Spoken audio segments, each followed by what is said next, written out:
Oh shit! I done messed it up. Oh Lord! Oh, Hold on. dang it! Hold up. Go on, dog. You need to give me the controls. You already done messing it up. Hey, at least I went live this time and didn't waste 26 minutes of gold content like I did with Frankie the Head Cheese over at Slay Nation. Welcome to Bass and Brews podcast, everybody. Hey-o. Hey-o. Hey-o. Look, y'all, we are your weekly distraction from high-quality podcast content. So you come here when you just want to let loose and maybe scream some cuss words or, even go catch big fish. Sometimes we got some people that help with that. Tonight, we got a great show for you. We have Dust Off Fishing, Mr. Brandon. Dust Off Fishing on Instagram. He's our guest tonight. And then we have repeat offender, Coley from Instagram. What's up, all everybody? How are you? Nice to see you.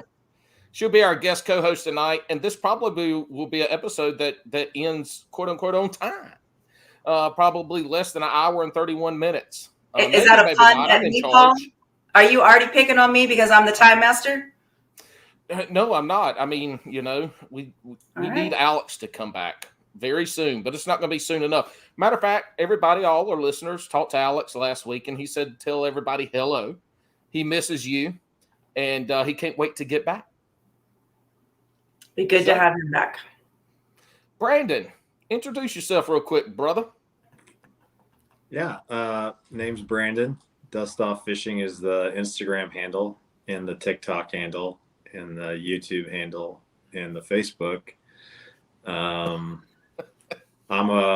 just a middle-aged white guy that lives in the middle of Missouri, and I like to fish. And my side job, I'm active duty military, so I fly helicopters for the Army when I can. And the rest of the time I do spreadsheets and sit in meetings. So your side job is a helicopter pilot. My side job is like going and fixing people's doors. Stuff like helping people move. And your side job is getting a fly helicopter. That's a valuable skill. Don't ever put that down. That's going to be a good one to have. Trust me. Oh, yes, it's great, but I'm not flying a damn helicopter. I mean, shit. But you're close. You're close, Paul. It's a good second for sure. It's easier than it looks. No big deal. Yeah, but the fun meter has got to be up there with everything else of greatness. I've had some good times for sure. There you go. I've had some scary times and some boring times, but yeah, it's definitely better than most jobs, I would say. Yeah. Well, what's your favorite helicopter to fly? I like the Apache. It's my favorite. Why? Well, it's got guns, and guys and guns, and rockets. Rockets and guns and missiles. Very cool. It's got air conditioning, which is quite nice. And it's got lots of cool features. So it's basically like playing a video game in the air. So it's pretty cool. Very cool. Brandon, and we talked about this before. My college long snapper is an Apache pilot here in North Carolina, and we've talked about that in depth. But man, it sounds so fun. So I guess because the Blackhawks are open door, it doesn't have air conditioners, whatever airflow you get. So you're gonna this is gonna blow your mind, but the reason the Apache has air conditioning is not for people. It's for the avionics and the forward avionics phase to keep the electronics cool. That makes sense. So they just redirect some of that air into the cockpit so that they throw us a bone there. But well, let's be real. If they didn't do it, they knew y'all were going to figure out how to do it. So let's just go ahead and skip them messing shit up and put it in there. Oh, you bet. I would be telling somebody to reroute some of that stuff to me. No doubt. All day long. Coley. Sorry. So Coley, how are you today? I'm good. Look, my pirate eye is gone. They're both open now. Yay. How's that? Finally. Woo! Took a while, but yeah, I'm doing well. Thank you. I laid some sod in the back. That's why I was maybe 30 seconds behind because never laid sod before. So that was a fun adventure today. Nice. How's the elbow? It's doing better. I got a little overzealous at the gym today. Picked up some weights that are a little heavy, so but I can still fish. I'm just not fishing a lot. I'm going maybe like once or twice a week. If it starts to hurt, I back off a little bit. So my advice would be to stop with the damn weights and go fish. I know. I mean, geez, where are your priorities? Actually, I was listening to your podcast with Josh and Lockwood, and I was cracking up because I was trying to do single dead leg lifts, and I had to pick up the weight, right, to do it. And I fell over like 4 times because I was laughing so hard. You guys had me rolling. I cannot do a leg workout when I'm listening to you. His Tinder stories and all kinds of stuff that you guys were talking about. That was gold. That was pretty funny. And you had some big belly laughs there. I appreciated that for sure. So I think it was on one of my, where I was going down and I lost my balance and I flung the weight up to catch myself and it kind of tweaked my elbow again a little. So, it's your fault. I don't listen to this podcast ever. I record, I put that shit out there and let it roll. But when the Paddlers Playbook guys were on, they had us, their first segment of 2021 in review was part of their shotgun questions. And I was like, God, why has nobody told me when I get to cackling, which is laughing down here in the South, cackling?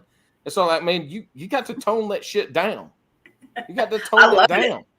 I love it. It was a great laugh. You were leaned back in your chair. I thought you were going to fall over backwards. And Lockwood had he had more of a cackle, like hiss, whisper, like choking. Oh my God, you guys were killing me. It was good. That's Lockwood for you. It's 90% of the sounds he makes are grunts and breathing. Yeah. And then the other 10% is actual words. So, well, good. It's glad to have y'all here. I'm excited. It's going to be a good one. Let's see. What are y'all drinking tonight? Brandon, you the guest. What you got there, Hoss? Well, in honor of Cupcake Coley and the fact that I don't know what kind of beer they make in North Carolina, I'm drinking a Sierra Nevada Big Little Thing IPA. I love it. 9% ABV, buddy. 9%. Ooh. I hear you. Look, there's 2 things that I know really well. One is ABVs, because y'all know about me and my high alcohol content. And the other thing I know about is little big things. Coley, what are you drinking tonight? You know what? I'm with you right now. I'm trying to watch my calories. So I'm sticking with the Elephant Seltzer 6.5, which I've had the last couple times. I don't know. It's hardly any calories and it tastes good. But I saw the Sierra Nevada Sour Little Things and I really wanted to get it and I forgot it at Sprouts. So that's kind of funny that you got the Big Little Things because they have a Sour Little Thing that's amazing. So yeah, I'm drinking my Elephant Seltzer, which of course being, Brandon and I love to save and rescue ducks. Some of the proceeds go to save elephants. So that's the other reason why I drink this one.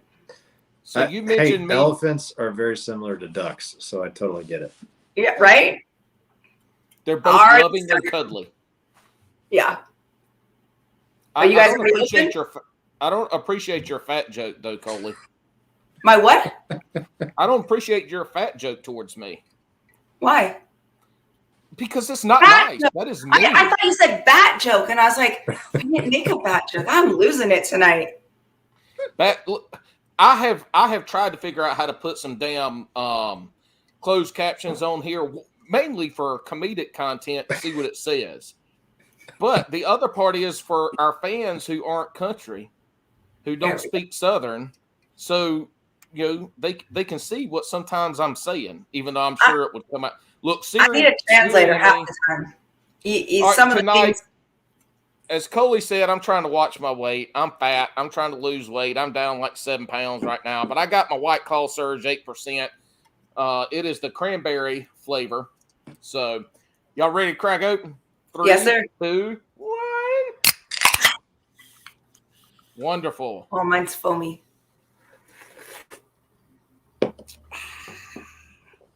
All right, good. Brandon. We're going to get right into this thing because you've talked about this on some other podcasts, but you have a meteoric rise on the Instagram. And we've had some conversations on how that happened, and you talked a lot about it.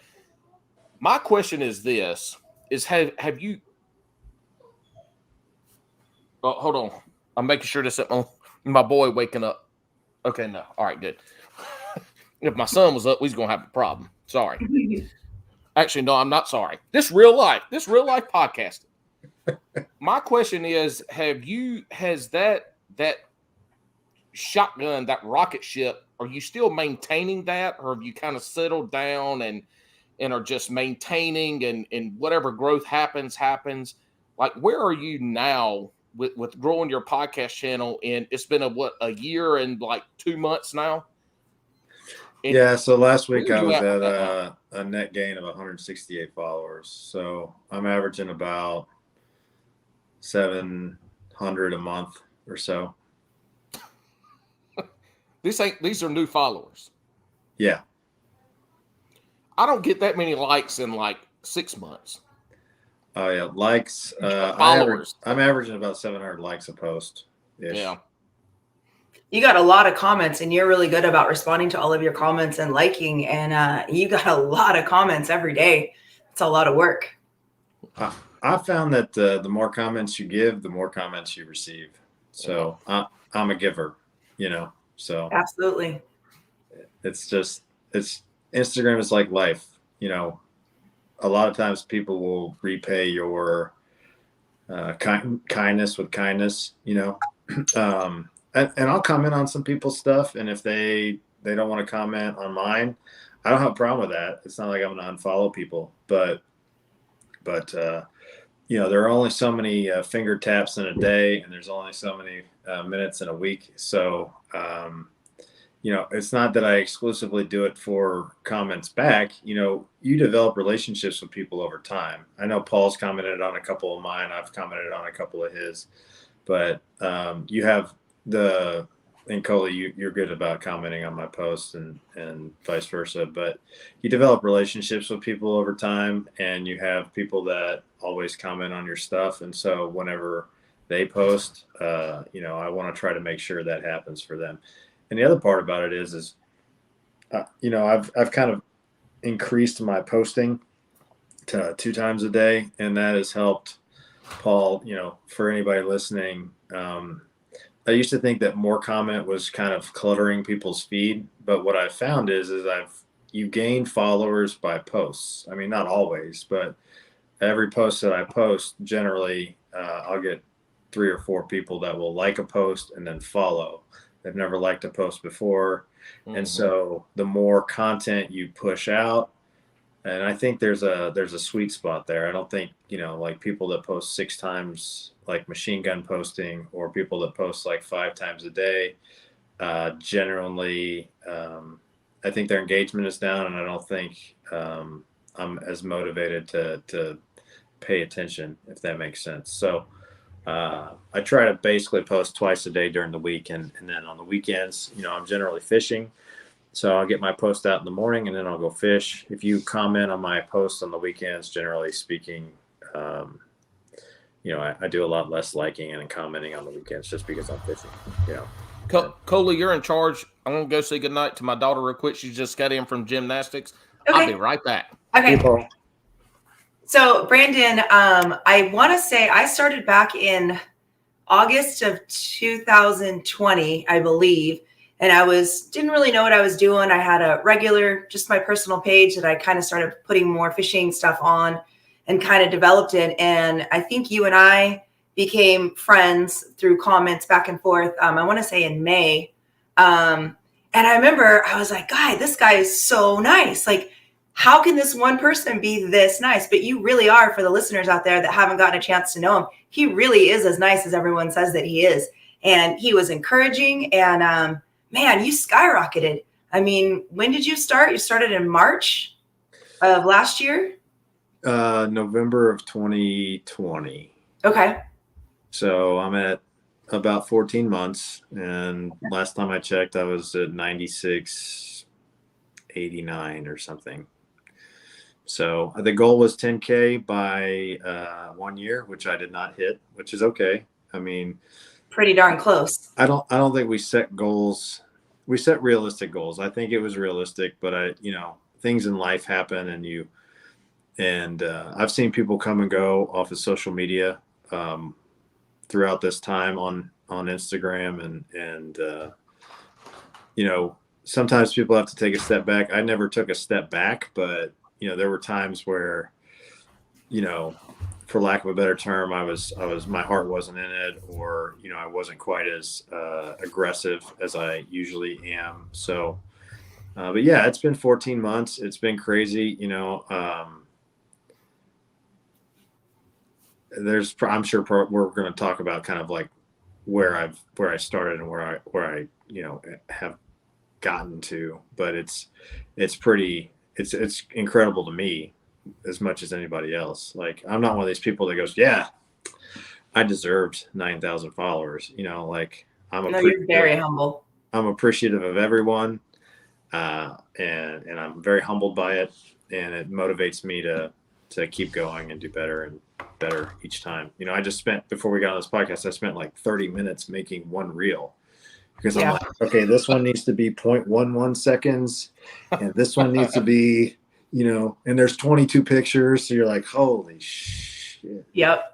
You can say shit. I need to work on that. Look, and hold on. You talk about spending that time making a reel.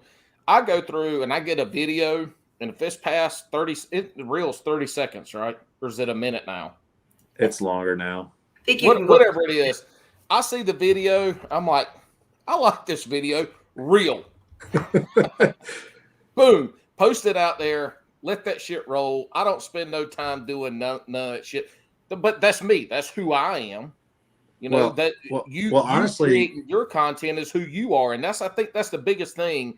When you talk about creating content, one of the biggest things you got to do is you have to find out who you are and what you want to post. Well, honestly, those posts, generally speaking, don't do as well. And then the other part of, not the ones you do, the ones I'm talking about, where you have the pictures that line up with the music. But for me, it's all about skill improvement. Mm-hmm. And it also kind of teaches me and shows me where I have gaps in my content, like where I don't have enough videos of something, or I see a reel that has like, this cool wraparound video of a car, and then it has like little pieces of the car. Like, I think, okay, well, I could do that with a kayak, or I could do that with a boat. And I'm not a super creative person.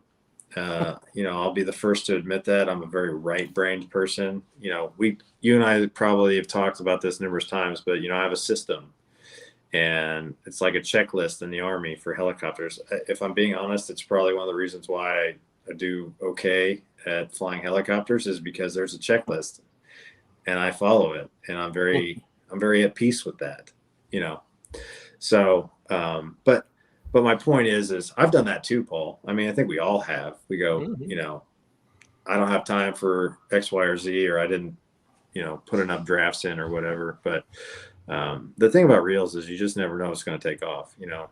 You have a reel of, little fish swimming around, and it gets like 1 million views. That's not me, but somebody I know did that, so. Yeah, I'll put out a reel of me standing in the water in 50-degree water in some Crocs. And outside of like 3 reels with my dogs, that one's, I think, number 4 on the list for views. And that ain't nothing crazy. I mean, that was at like 5,600, and my dog videos are like 6,000 and 7,000. So nothing crazy, right? But it's still, but that's what it is. You just have to. You never know. I will say this though: to say you're not creative, for you to say that, and for people to hear that, most folks wouldn't think that looking at your channel, that you're not creative, because you do a lot with pictures, making pictures really creative. You do a lot with the videos and the reels that you post. They are creative, very creative. Right. And it doesn't matter the process that got you to that end product, but you got there. So you telling people that you're not creative, most people are like, well, shit, I don't believe, he's a liar. You lying. I'm just a quick study, like I look at stuff people do and I go, I want to do that. And I learn how to do it. It's like changing your oil, right? Like, well, for me, I know this is going to shock a lot of people, but I'm not your traditional fisherman. I didn't grow up in the country. Time out. On Bass and Bruce podcast, we're anglers or fishers. Oh, dear You ain't God. never heard nobody say, I'm a hunter man, are you? I'm a hunter man and I'm a fisherman. Okay, I am not your traditional hunter man. I didn't grow up in the country or. I snorted twice. I got 2 snorts in. But like just things that it's like flying a helicopter, shooting an AR or an M16. That's not something that like I was taught at an early age. I wasn't around aviation, stuff like that. So, all you got to do is just there's two rules to this game for the most part. It's work hard and improve on your weaknesses. Well, let's talk about that back up just for a little bit there. So, Major, would you mind telling us how you did get into fishing? Yeah, I used to do a lot of CrossFit, and before that I did adventure racing, and before that I was wrestling. Paul, you can probably relate to sports. I'm a very competitive person. All of those things, they have one thing in common. It's you line up against somebody else and you try to be better than them at that. You wanted to smile in their face and then beat their ass at whatever you were doing. Yeah. And so, Coley, you talked about this with your elbow, as we get older, I'm 40, believe it or not. People think I'm. Oh, shit. Did you just call Coley old? Oh, yeah. I didn't take it that way, but thanks, Paul. Hey, jerk. Definitely did. Oh, my God. Now you got me. Unintentionally, but yes, I did. So as we all get older, we have to find different ways to be competitive. I didn't realize that fishing was going to be the next thing. It just showed up in my life. Basically, long story short, I went on a deployment to Iraq. I came back from that deployment, and a buddy of mine goes to Canada every year. And, when you go on deployment and you do things where you don't get to enjoy your life for a long, significant period of time, you basically come back and you're like, I'm going to do stuff when I get back. I'm going to stop avoiding living my life, and I'm going to live it. So I went on that trip to Canada. I really, really enjoyed it. We went up into the Quetico, which is just north of Minnesota. Okay. Caught a ton of smallmouth and pike and walleye. And when I came back, I said, I got a giant lake that I go to every year, and I don't fish it, so I'm going to start doing that. And then I did, and then it kind of. What lake was that? Lake of the Ozarks. Okay, so you're in Missouri during that time. Yeah. So I've lived Missouri. I mean, minus temporary duty for the Army. I've lived in Missouri my whole life, and I love Missouri. Nothing against anywhere else, but it's always going to be home for me at least half the year. I'm not saying like I'm not going to retire and like spend 6 months in Florida. I mean, hell, they have peacock bass and tarpon and all kinds of other crazy, 14-pound largemouths down there. So, I mean, there's plenty of stuff to do everywhere, but Missouri just feels like it's my spot. So, I mean, being 40, talking about that, being 40, you damn near close to retiring. Yeah. So I've got 21 years in the military. Oh shit! You should have been done gone. There's two pieces to that. One, basically, I haven't reached my terminal grade, meaning I can still move up. Get them steps, boy. Get them steps. Yeah, and two is I haven't found. So people that retire from the military, they'll tell you you'll know when it's time. And for me, I think I'll know it's time when something unbelievable is too hard to pass up that requires the time that it takes to have a job in the military. And what I mean by that is whether that's fishing full time or working for, a large, I want to work in fishing or advertising, marketing, stuff like that for fishing companies. So something will come up, I'm sure, but I haven't hit that point yet, and I'm not a good enough fisherman or tournament fisherman to even think about that at the moment. So that's the goal, is to try to do that over the next, 5 years. and see if I can, you know, I don't want to say be somebody, but just, you know, like kind of like Christine Fisher is, you know, like you find yourself surrounded by people you've heard of and you become somebody that somebody's heard of. You know what I mean? So you mentioned tournament. You had, was it your first tournament this year that you did on a bass boat? Yeah, so I did a kayak tournament last year on Bull Shoals, and then I did 2 ABAs this year in a bass boat, one as a team and one as a non-boater. Very cool. And how did you like that versus the kayak?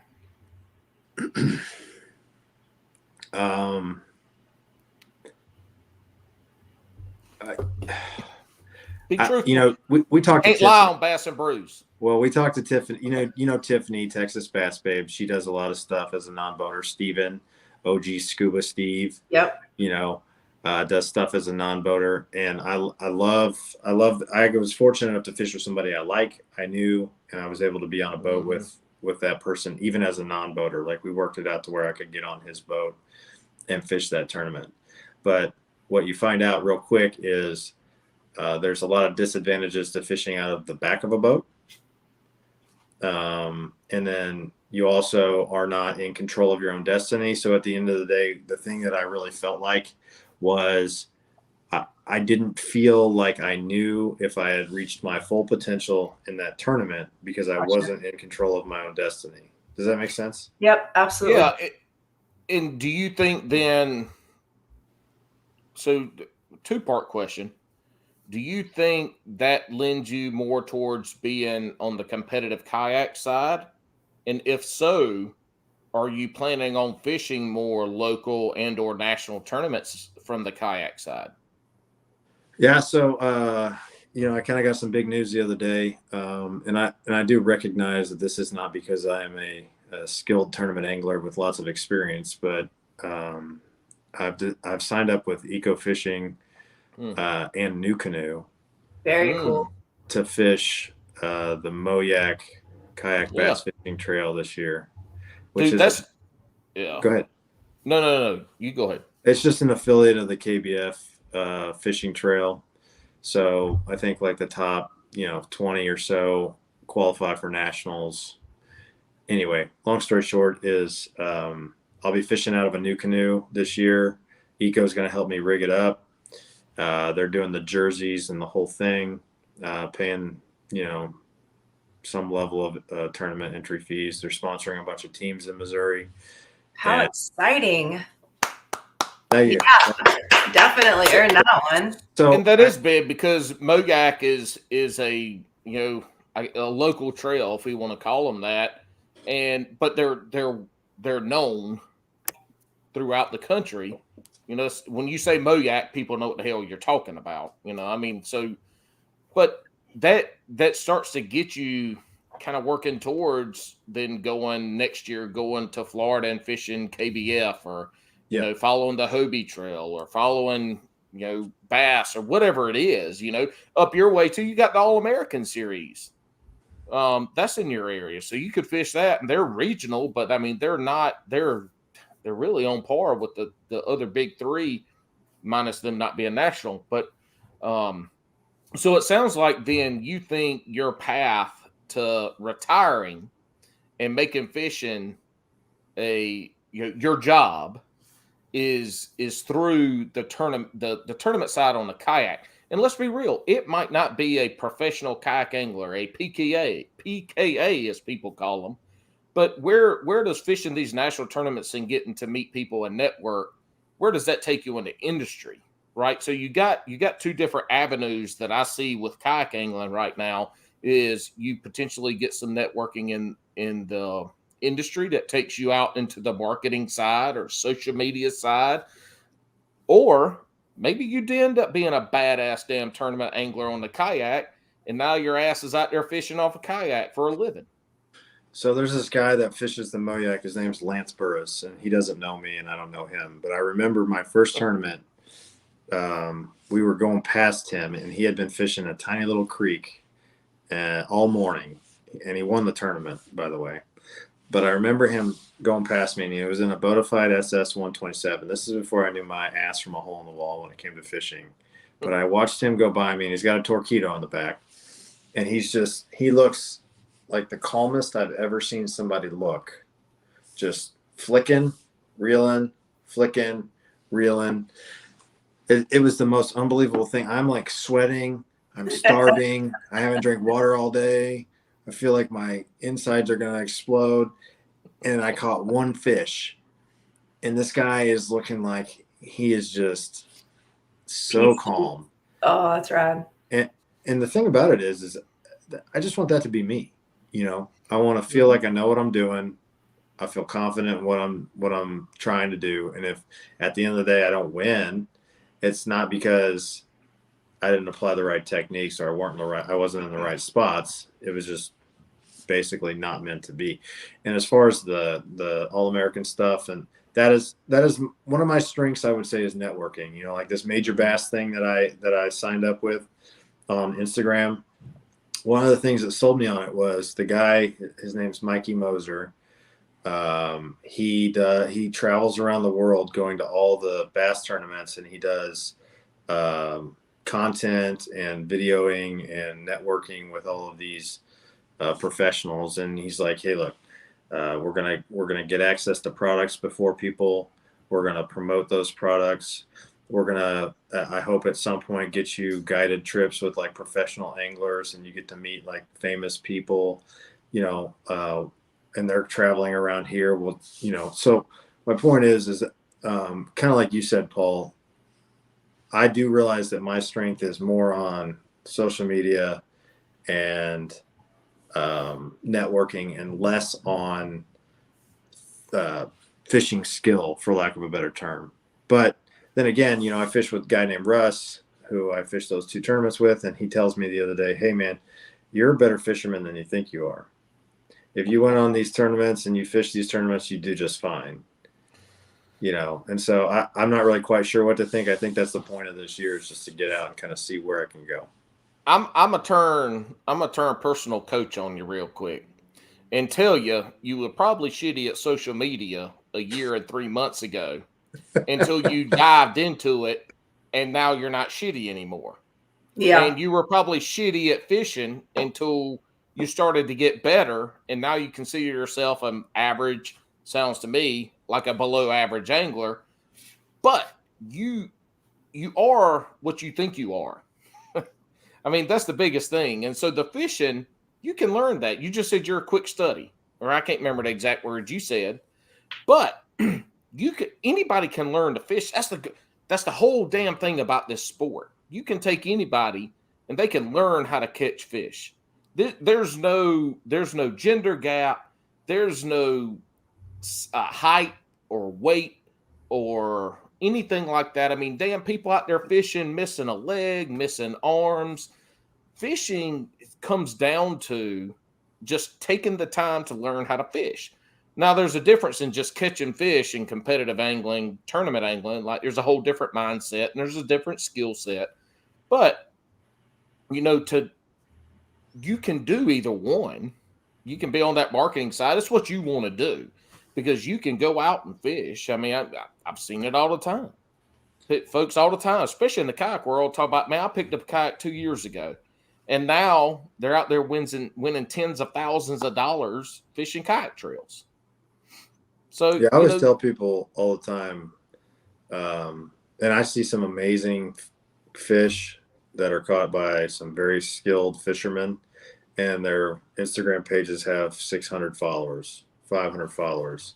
They're throwing up 5-pounders every post, you know, and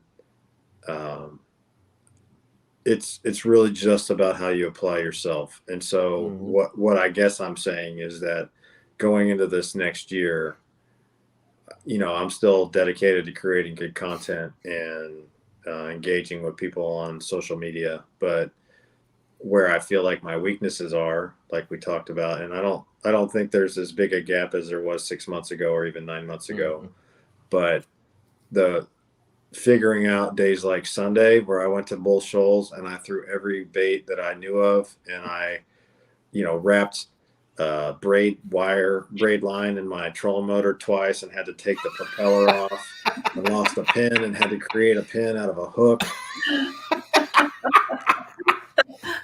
And like I pull a blade You have bait bad back days too. I pull a blade bait back out of the water and it like literally sticks to my chest in my down jacket. Now I've got like 3 like basically duck feathers just hanging out of my jacket out of the front of it. Like those are the days where I just want to go, okay, everything is good. I know where I can go and put one hook in one lip and walk away like I knew what I was doing. And that was not Sunday. Now, on the flip side, lately, I've had a lot of days where I go, I didn't think I knew what I was doing. And then I went out there and caught the fire out of fish. And I'm like, well, maybe I do know what I'm doing. And I think that's just fishing. I think everybody does that. But you get these guys that are pros and they don't say that. Why would they? That just makes them look human. And they don't want to look human to people that are fishing against them. They want to look invincible. They want to say, oh, Paul's going to go out there and catch a bag because he very obviously knows what he's doing. And inside, Paul's going, I really hope I catch a bag today. You know what I mean? So for me, this next year, it's one, repaying the faith with the sponsorship and the, like the quote unquote legitimacy of my fishing prowess. And that's really what I'm going for, Paul, excuse me. Paul, what the hell are you doing taking notes every 5 minutes? What are you writing down? This is none of your damn business. Ask her a question before you forget. I'm in charge of this show. I can write down whatever I want to on my Look at the little kid over there. Why don't you just put it in front of you instead of reaching over every 5 minutes? I'm sorry. I'm practicing drawing my penises on this whiteboard. I can show you if you want. Okay, yeah. Please. Let me get my glasses. Hold on. Just let me get my magnifying glass so I can see. Brandon, I gotta back up for a second and I don't even know what that is. I'm having like Cody Lockwood. Because I'm snorting? No, because you need to go see a doctor. Well, if that's a self-portrait, you need to go see a doctor. Something wrong there. Brandon, Coley don't know what you're talking about, but I do. I don't. You're right. But I got to call you out for just a second. Brandon, Major, you are so humble and you are so, I have bad days and, you're just such a good guy. I'm going to call your ass out. Last year, you had an amazing, fangirl moment, Paul, whatever. You had an amazing PB, fish after fish after fish after fish. Tell us about that. I mean, every time I was looking at your post, PB, and it wasn't just the same fish over and over again. It was largemouth, smallmouth, catfish. I mean, you had an amazing last 6 months of last year. I just feel like that's being kind of a new fisherman. It's like if you ask Kevin Van Dam what his PB is, it's like I don't know, maybe it's a 15 or 16 pound largemouth that he caught 10 years ago. Because now, don't get me wrong. One of the things that I do well is that I do fish for an angler. Yeah, excuse me. It's part of being a new hunterman is that you just get. Thank you. Yeah. There's two things to that. Last year, and really as new fishermen, I think we all kind of fish like where we're used to. Right? You fish a lot of the same water and stuff. Right. So you get to know lakes and then you get to know where the fish are and then you're better at catching them. And so what I've really done over the past 6 months is fish new lakes and new bodies of water and lakes that I'm going to fish this year for the tournament. And so what I kind of have to understand and what I think everybody else kind of has to understand is, you're going to go to a new lake and you're not going to do well. Because you're learning. It's right. Like I tell my kid, Jimi Hendrix didn't learn to play the guitar in one day. Actually, he did. But bad example. Yeah, he learned to play a right-handed guitar upside down perfectly in one day. Yes. With his eyes closed. But so what I would like to say is that it's really not humility. It's just trying to be very self-aware. I think people, generally speaking, and I'm not saying this about anybody in particular, but I think people sometimes lose sight of who they are, and they don't have awareness of what they need to work on, and they get kind of caught up in their own hype. And I had a kid, so kind of like that fangirl moment. I had a kid the other day. He literally posted a story about me following him, and he circled it, and he said, "Dust Off Fishing is following me." That's so cool. And wow, that makes my heart go with the kids. Oh, that's awesome. That was as cool for me as it was for him. And that makes me feel like, it makes me feel like, hey, I'm glad that I made that kid's day, but I'm nobody special. It's just, I've been around, I learned some things. And so my point, I guess, to your point is it's not really about humility. It's just, I'm really just trying to make sure that I understand what I can get better at. I surround myself with people that can help me work on those things. There's a book called Powerful. It's by Patty McCord, who was the COO of Netflix. And she talks about the trait that most Fortune 500, the most successful people in the world, the trait that they all kind of share is self-awareness. And so they know what their weaknesses are, and then they surround themselves with people on their teams that complement their weaknesses and aren't the same type of person. So if I'm very right-brained, then I get people that are left-brained to help me expand basically my vision, what I'm looking at, and so that I don't get tunnel vision on any one thing. And so when I fished with Russ, for example, in Alabama, Russ fished a jerkbait all day long, one lure, over and over and over. And I have never done that. It's like, if it doesn't work in 10 casts, I switch it. If it doesn't work in 10 casts, I switch it. Like the bottom of my boat looked like a jig locker exploded on it. You know what I mean? That's me too. So I watched him do that. And guess what? He caught more fish than me. 5 times more fish, because he was confident in what he was doing. He knew the conditions. He knew the lake, and he knew if he just kept throwing that thing over and over and over again, eventually something was going to bite it. And so fishing with Russ is like fishing with my left brain partner, the person who is the opposite of me. And so now I went out on the James River the day that I had an awesome day, and I threw one lure all day long. I didn't touch another rod, and I threw a jerkbait all day long. And it worked for you. And it worked like a charm. Like it was amazing. What you're talking about is experience on the water. And all your professional anglers always say there's nothing second to experience on the water, going out fishing. But what I think a lot of those folks who say that is like as the number one thing that makes a great angler great is experience on the water, is they tend to not mention the time they spent with another person on the water. We see it now a lot with a lot of these professional guys, because they'll have the YouTube channels, and you see a lot of them now fishing together. And it's not necessarily always time on the water together. It's sitting around a campfire, shooting shit, talking about fishing, or texting back and forth, talking about fishing. It's just being immersed in that fishing thing. But time on the water is important. But if you take a jerk bait out there and you throw it in, you reel it like a crankbait. Now, sometimes that works, but it might be a bad example. Regardless, I'm going to make it a point. Y'all follow the shit along. If you throw a lure out there and you don't work that lure properly for what it's meant to do, you're never going to know it. But then you go out fishing with your buddy Russ, and you're like, shit, I've been throwing a jerk bait out there. I've been reeling that thing as fast as I can. Kind of like Wild Bill fishing a wacky rig Cinco. I mean, he throws that bitch out there, and it looks like he's deep cranking a crankbait.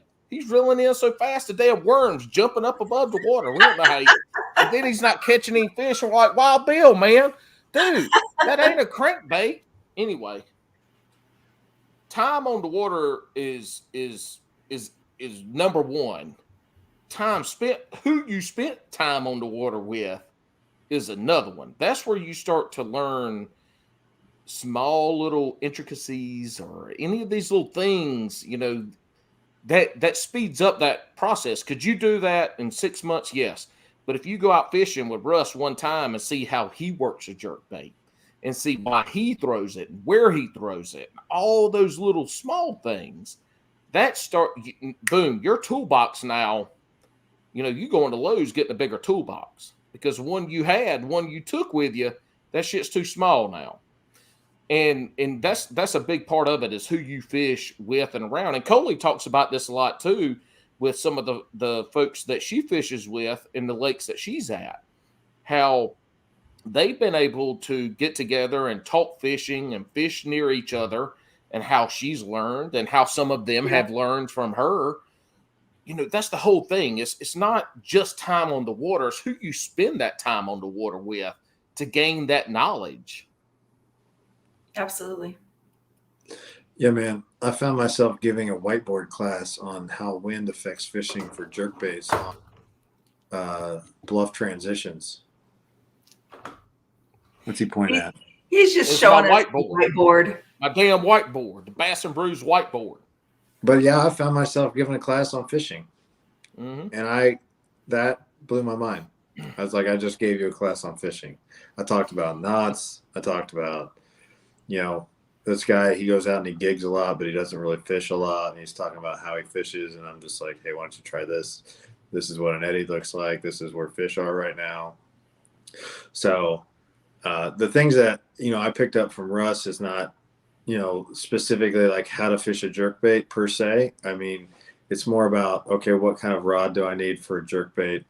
What color or what pound test of line I need, what kind of split rings and what size hook I need on what part. So how it suspends is going to be different than, so modifying your baits is another way to kind of find an advantage. You'd be kind of surprised, at least I have been, at like just what minor tweaks to lures or line choices do for you. It's like I fished this tournament with him and I had a 4-pound bass on with like 10 minutes left in the tournament, and I lost the fish because I broke off on a leader because I was fishing a jerkbait on a braid to fluoro leader. And he's like, why in the hell do you have a braid to fluoro leader on that? Why would you give yourself another weakness point in your line? And I'm like, I have no idea, because I saw it on YouTube probably, Well, Russ, you've been seeing me throw this shit all damn day, and now you wait to say something after I broke a fish off? That's on you, buddy. That is on you. And it was a perfect moment because I did the perfect thing. I saw a fish by a log. I threw the jerkbait over the log. I reeled it slow enough to where it didn't hook on the log, but right once it got on top of the log, I jerked it, and the fish bit it. And the fish basically broke off and then jumped out of the water. You could see the whole fish out of the water with the jerkbait in its mouth. So it wasn't like I was just like guessing it was 4 pounds. I saw it. Yeah. And then of course, you're with your buddy and he's like, oh, that fish wasn't that big. You're good. Don't worry about it. And then he's like secretly going, oh my God. Your buddy is so much nicer than me. I would have been like, dude, you just lost like an 8-pounder. What the fuck would have exaggerated it. He could you probably had a see leader tied on with a jerkbait. Dude, you just lost your PB by like 6 pounds. Yeah, he is nicer than you, but that's okay. But this is the thing, like, well, on a side note, yeah, if me and you went fishing together, like my whole goal to go fishing is to beat your ass. Like that's it. I don't care. Are we fishing for most, biggest? Like it doesn't matter. The number of species. Like if we're fishing together, I need to beat you at something. So we're gonna figure out what we're competing on. Side note though, all these things you just said about not necessarily learning how to fish a jerkbait, what you named were all the little, again, I'm gonna say this word for the second time tonight, intricacies of fishing. How do I take a jerkbait and not just throw it out there and jerk it in, but how do I make it better? How do I fish the particular situation that I'm fishing with this jerkbait? Maybe I need to add some weight to it because it's cold water or warm water. Shit, I can't remember the bitch rises or sinks right now, but it doesn't matter. You know what I'm saying? You know, it's all those little things that you learn when you're fishing with somebody of watching them. I mean, that's the whole thing with the time on the water part. I've been watching Brandon do I like Third Eye Fishing. I've been with them, like just following them and talking with Max, and really, really have liked their stuff. And Brandon, you come up with some pretty cool ideas, and sometimes I think you snip the dojo and put it on as a Ned, and you've done some really interesting things, which I think is pretty cool when you can take, I think Texas Bass Babe just posted a story where she took a swim bait and the tail was missing, and she cut it and put what did she put on the end of it? A willow. Probably a willow blade. Yeah. So like being able to learn like different things like that, like it's been really cool. And especially since I love that brand in the first place, to see you be able to come up with some different ideas. I know there's a couple other guys, Thurman Outdoors and Carl, Real 3B Fishing. They do a lot of like fun setups where, I mean, I'm just getting into the bait casting. I'm just getting into the heavier lures, the jigs, and that kind of thing. So being able to watch you and some of these other people that are more experienced with it, like, thank you, because you all are teaching me a lot. Like I screenshot it or I'll write it down. Like Paul and his dorky ass whiteboard over there. I have a little notebook that I'll write things down to try myself. Like, you know, okay, I'm gonna go out and throw this today. And I'll even go back to like your videos or somebody else's videos and see how you guys are doing it. Somebody just posted a drop shot hook that I have them right over here. I don't even remember the name of it. A bit fishy. That guy, yes. So I went and I bought like 4 packs of that because I'm like, I love to drop shot. I haven't had a chance to use it, but I am so excited. And I had to save his video because I got to remember how to rig it up. The hook that you tie into the hook? And then I'll show you. I was just talking about that on what was the last shit I just did? Crap, I can't remember. But yeah, I saw that hook. Slay Nation. You did Slay Nation last, right? Is that what you're talking about? Was I talking about that on Slay Nation? Okay, Coley. Time out real quick. Coley, I want to say your hair is looking exceptionally awesome today. Thanks. I can tell. I can tell you just didn't show up from the duck shelter and come on the camera today like you have in the past. I can tell today you. Wait, time out. Back the truck up, you country biscuit. Did you just say that I have come on this show and didn't put effort into what I look like? Is that what I heard? No, just the hair. Just the hair. So the day that you caught me when I was cooking in the kitchen, that doesn't count. I told you I was a hot mess. You've had a hat on, I think, every episode. I'm going to come fish with you, and my only goal is to whoop your ass. I'm going to go fish with Brandon, and I'm going to learn. I'm going to go fish with you. I'm going to whoop your ass. That's fine. Come on. You got no words. I'll probably lose, but I'm going to find some kind of shit to talk about. You're going to fall out the kayak, or I don't know. You're going to lose more lures than me. Something's going to happen. You're just going to push me overboard. I know. So this is, let's see if we can get this on here. I'm not put it behind your hand. Hold it like this. There, like that? There you go. Oh, yes. Isn't that cool? So because of his video, and you know, I'm like the drop shot queen, I'm trying to venture out and do more things, but I can't get it with the ring light. There. Yeah. That. Okay. And I am so excited to use these because it's like people like you that are doing the videos, they're like, this is what I'm rigging up, and it's not the norm. And where I fish at is a super high pressured pond. And all of us, me and my pond buddies are all down there, plus all the Yahoos are out there. You know, after COVID, they went out and bought a $35 setup at Walmart. And so everyone's throwing everything. So the fish aren't really biting. So you got to throw something different, and you got to come up with a new way of doing it. So being able to see you guys doing different things has been really helpful for me because it gives the fish, you know, something new to look at, something shiny and new. So thank you. And Brandon, so this Coley brings up a great point about social media posts, right? And YouTube is one that I will refer to a lot on this. You're very educational in a lot of your posts. And that draws people in. And I can't remember, Gene Jensen, Fluke Master, was on Armando's podcast on Paddle and Fin. and Bass Kayak and Beers. And he talked about his videos that are educational, tie knots, these things that are beginner basics are the videos that he still month to month, 6 years ago, those videos come up. And so one of the things that you are really good about is being educational in your videos. So you really do combine the education aspect and then the creativity and the showmanship and all that stuff together. And that's hard to do. There's very few people that do that very well, all of them together. Either it's educational and boring as shit, or it's like this podcast since Alex hadn't been here and just pretty much all, craziness and entertainment with pretty much nothing else involved. So you do really well at the educational part and you blend them together really well. So people are drawn to your channel because educational and fun, it's everything in one little package. I appreciate that, Paul. That's very nice of you to say. So I always kind of try to say I like to be inspirational, motivational, or informational. But I just do what I want other people to do.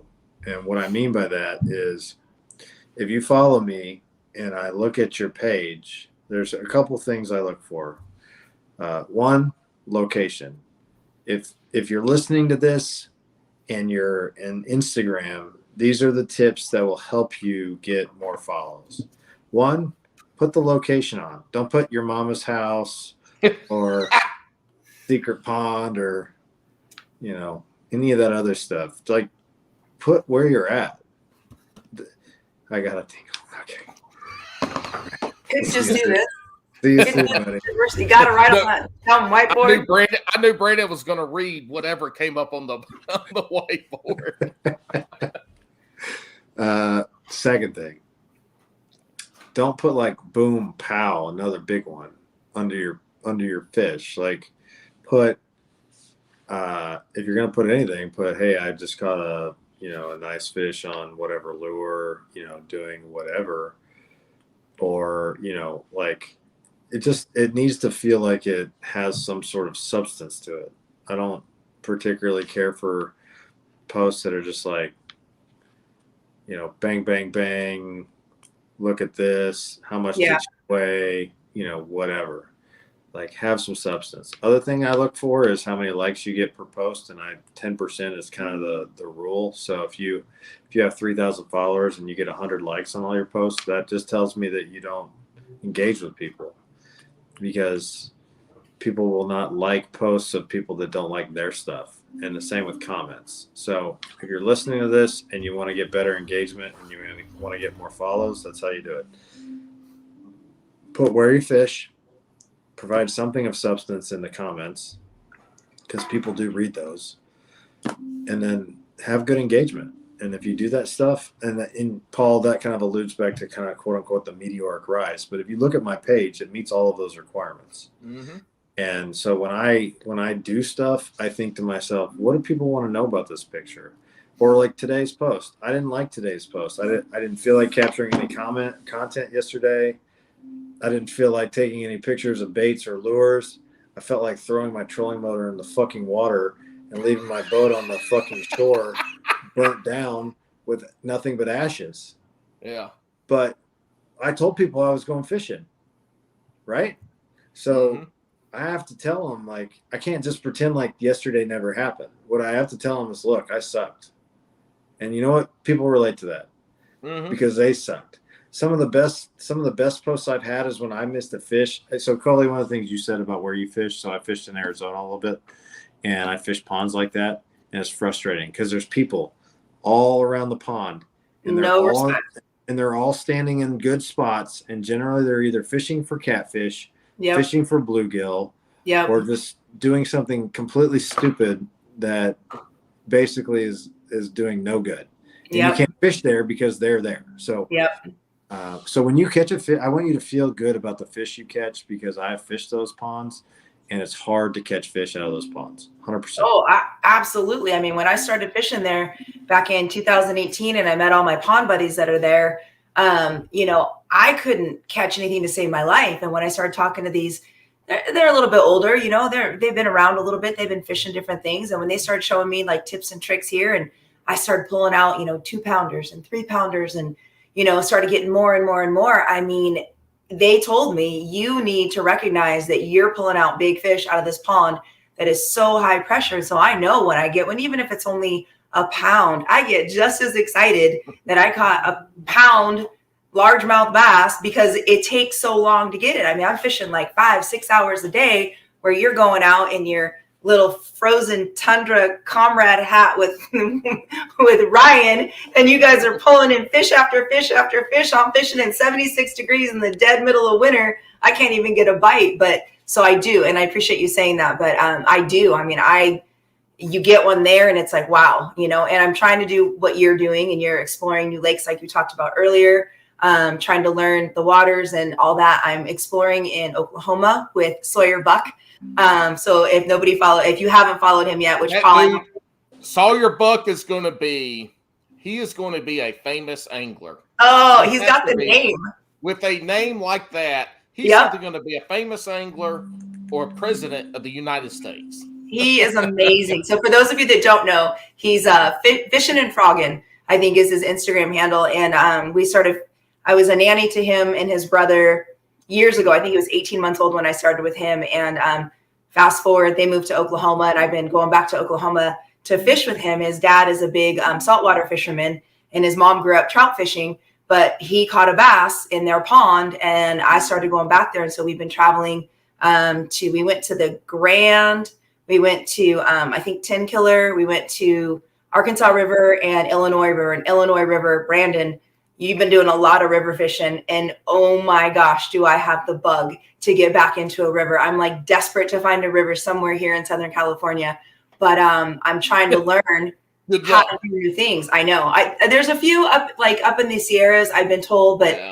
it's kind of one of those things. Oh yeah, you go up to the creek and you make a left and you see a rock and you go right, and I have no sense of direction. I'm like, I will be lost for days. But I've been trying to learn that. So first of all, it's 2022. GPS units now.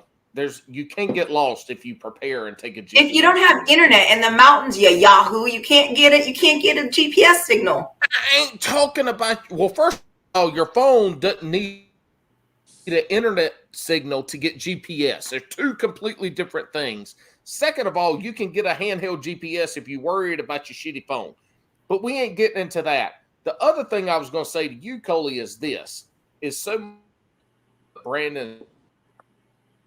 Your ass is freezing because the internet don't want to hear you. Trying to get you to do. Ask a kayak. My internet's good. I got 18 bars, and there's only 4 showing. You're breaking up a little bit. It's probably me. Probably it's not you. Probably because I talk my damn hands like an asshole. All right, is this better? Yeah. So repeat the part about Brandon and the kayak. We've been trying to get your ass in a kayak since forever. Get a kayak. I know. I mean, who's been posting some kayak videos here recently? One of your BFFs. I know. She's had one for a long time. But you know what? I did actually, I think after I talked to Delirious with you, I reached out to Brandon because I know he's got multiple kayaks and has a lot of knowledge on that.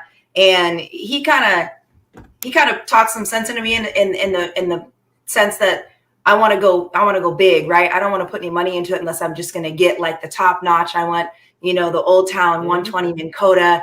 But he's like, oh, you gotta buy a lithium battery, and you gotta buy this, and you gotta buy a trailer. And I was like, oh yeah, that's gonna add up really quick. And so it's funny you even say that because just today I was at the gym and I was thinking about how am I gonna get out on the water more? Because my buddy Greg and Gregory, his boat's still up north. He's not bringing it down anytime soon. I scolded him today. He's like, well, is it going off over at our lake? And I'm like, yeah, but you got to get your damn boat down here. So I was thinking about it because I want to enter the Lady Slayers again. And this year you have to choose bank, boat, or kayak. and I don't want to rely on anyone else. It's like I don't want to rely on jumping on someone's boat because you just can't rely on people anymore. Mm-hmm. So I may look at, either a used kayak or something that's a little bit more simple, because it's like you all said, like getting out on the water. And I need to get my butt out on the water more. And I love going by myself and going solo. I'd love someone to maybe show me the ropes the first time, but I'm down for an adventure. I'll figure it out. So I'll tell you this from the kayak side. I bought a used kayak. My Hobie is used. I bought it used. I got a really good deal on it. I wasn't looking for a new kayak. I could have gone and gotten a new kayak, but I wanted to use one because, I understand what I wanted. Right. So the minimum I will tell you is to get a good stable kayak, and stable you can research that, but don't paddle. Right. You will want to quit fishing, sell all your shit, and burn your $20 jerk in a fire if you get a paddle kayak. Get a pedal kayak. I will, definitely. And if you want to go big later in a year or two, right, get one that you can upgrade to a motor in. Yeah. I mean, they've got bow and stern mounts that you can do that with. But getting from the bank, and Frankie, if y'all listen to the episode with Frankie, he talked about that, is getting from the bank into some kind of boat, small boat, kayak, big boat, whatever it is, onto the water. It changes that experience. And Brandon brought up a really good point, being a non-boater, is that you put yourself in a vessel. If it floats, it's a boat. So take your ass out there on the lake in a boat. You control your destiny. Right. Like you have a control over what you want to do.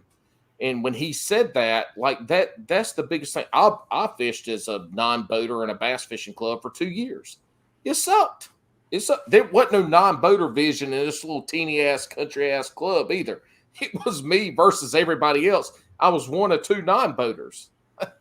And so, just getting out on the water and being able to fish that way is a completely different scenario that you learn a lot more. Yeah, and I you guys are both right. And watching, have you been watching Brandon's stories and reels recently with him and his buddy out on the frozen river? Mm-hmm. Yeah, oh yeah, the snowstorms. Yeah, smiling from ear to ear. Both of them are holding up big giant fish. Catching fish. Yeah, shit. That is awesome, man. Yeah, it really is. I'll tell you a story about that trip. So I had fished Wednesday and Friday of that week, and I went to Table Rock and I caught basically the third largest bass I've ever held, and I had enough content for a couple weeks. So, like, the only motivation, if I'm being honest, was when Ryan said we're going to go fishing on Saturday, and I said, it's supposed to snow on Saturday, and he's like, yeah, I know. And I said to myself, I've never fished in snow. The worst thing that's going to happen is I'm going to have a good ass story to tell. Yep. Those snow videos will probably get more views than any fish video you post. So that's my most liked reel in the history. Is it really? Yeah. Is it the one where he's kind of towing you for a minute? So yeah. So and why was he towing you? I never got that. What was he just being nice and giving you a break? So like what Paul said just a minute ago, you get tired and you don't want to paddle, and your buddy's got a pedal kayak, so he takes you home. Gotcha. Yeah. So what I told you, Coley, was what's going to happen inevitably is you're going to buy a Minn Kota autopilot, and it's gonna need a lithium battery that's at least 75 amp hours, and it's going to cost you $800. And then you're going to have to buy a trailer for it because it's too big for your vehicle, which is going to cost you probably another $500 at a minimum. So there's $1,300 minimum. So I've been looking. Yeah, minimum is right. So then you have $5,300 in it, and then you're going to need a rod holder. You're going to need at some point you're probably going to need a fish finder and a fish finder mount. Well, I want all of it. Yeah. You're going to need a black pack. I want it all. So by the time you get done with what you're getting done, it's $6,000. Yeah. And then what happens if you don't like it? Yeah. So what I'm basically saying to you, and kind of what Paul said, is find yourself, Paul, I disagreed a little bit with you only because of where she fishes. She doesn't need to go a long way. She doesn't fish like big bodies of water. And maybe if you do. But I would, if I had a kayak, I would be on a bigger body of water every weekend. I just don't have the ability to do that. And so I would do one of two things.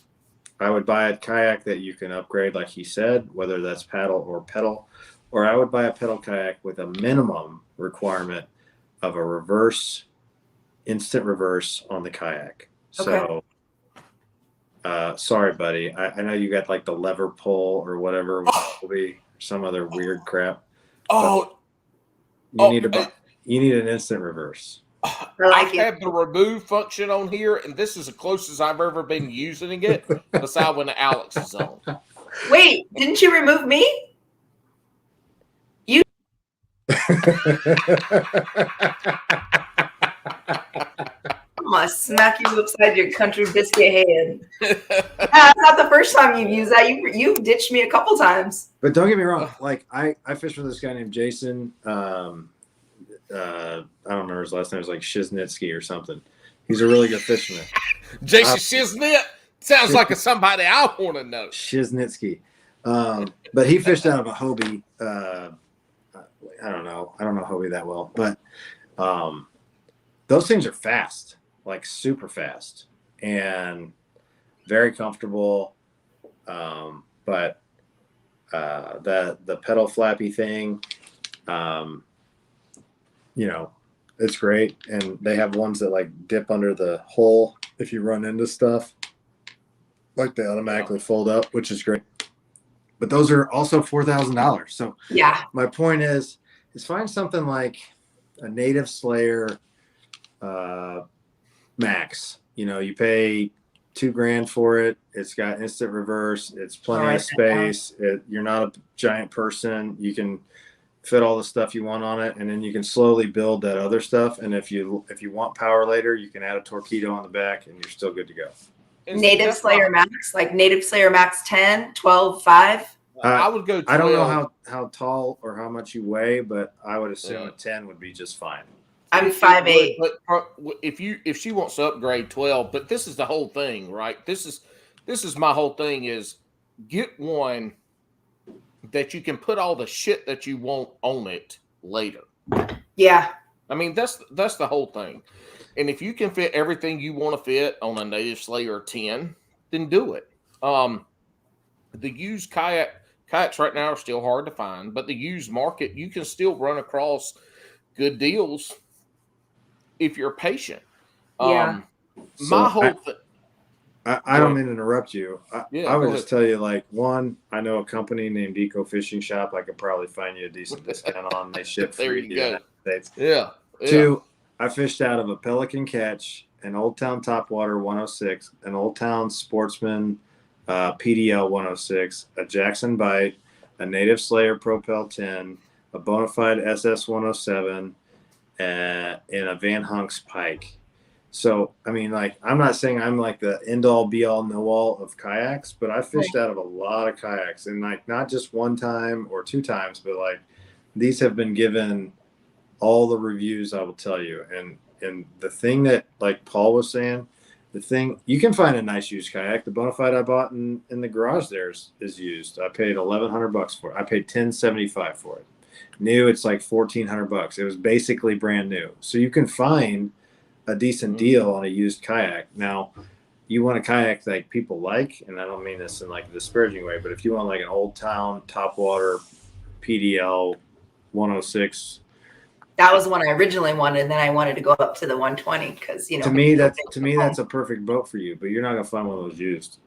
Yeah, I know. Unless you want to drive 300 miles. You say that though, but my Pro Angler was a 2018. It had been in the water twice. twice, Paul, and I got it for $3,000. Like I couldn't pro have bought anglers this. weigh 120 pounds, and they're $3,000. Oh yeah. No. I'm not saying she needs to look for a pro angler. I'm just saying. But your market, like the people that want to buy a Hobie Pro Angler, is much smaller than somebody that wants to buy a PDL 106.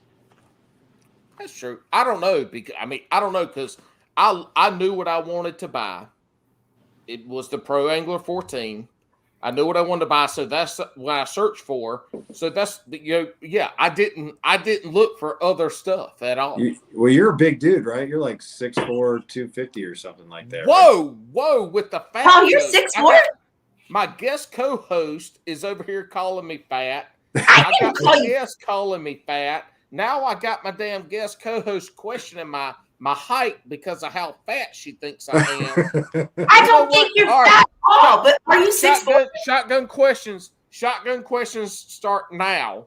And Wait, Coley, answer the question. This is like are you 6'4"? No, I'm 6'1". Well, because I just found out Steve, Scuba Ski Steve was like 6'4" or 6'5", and that blew me away because he drives that little tiny little baby car. I don't know how he fits in there, but was like, wow. Let me tell y'all something about Scuba Steve.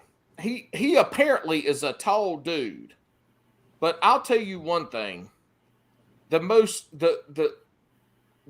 intellectual shit he has ever posted on the internet has been a bunch of smiley faces. That's all I'm going to say about that. Okay. Hey, Coley, why are you trying to hide your lamp today?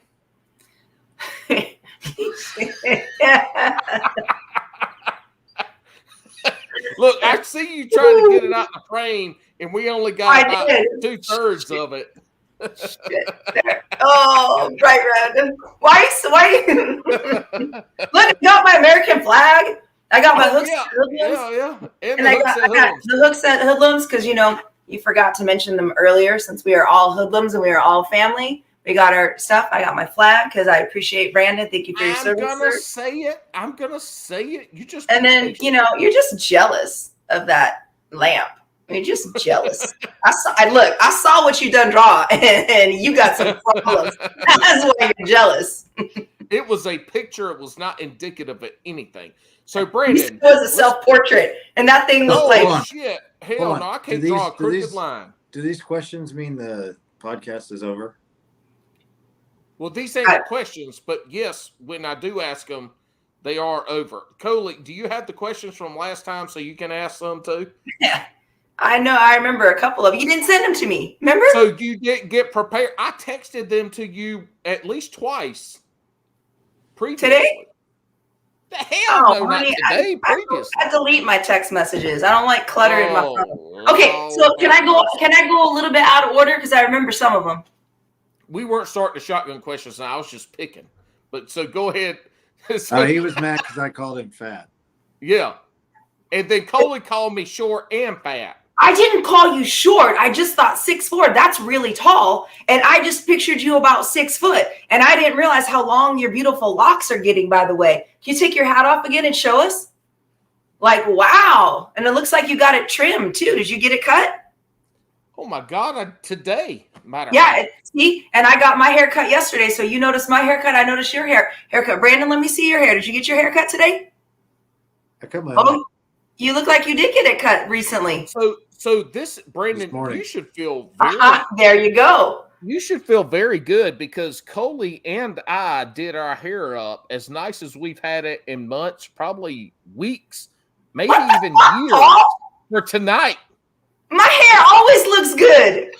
This is the first time I've done my hair. So Brandon, what's my face about? Look. Oh, yeah. Look at that face. Listen. All right. I don't like to flat iron it every day because it gets all like bad at the end. So sometimes it's a little tousled. I'm with kids, y'all. I ain't trying to look beautiful for kids every day. Well, maybe a little bit. Let me tell y'all something about keeping your hair pretty. All right? Both are in trouble.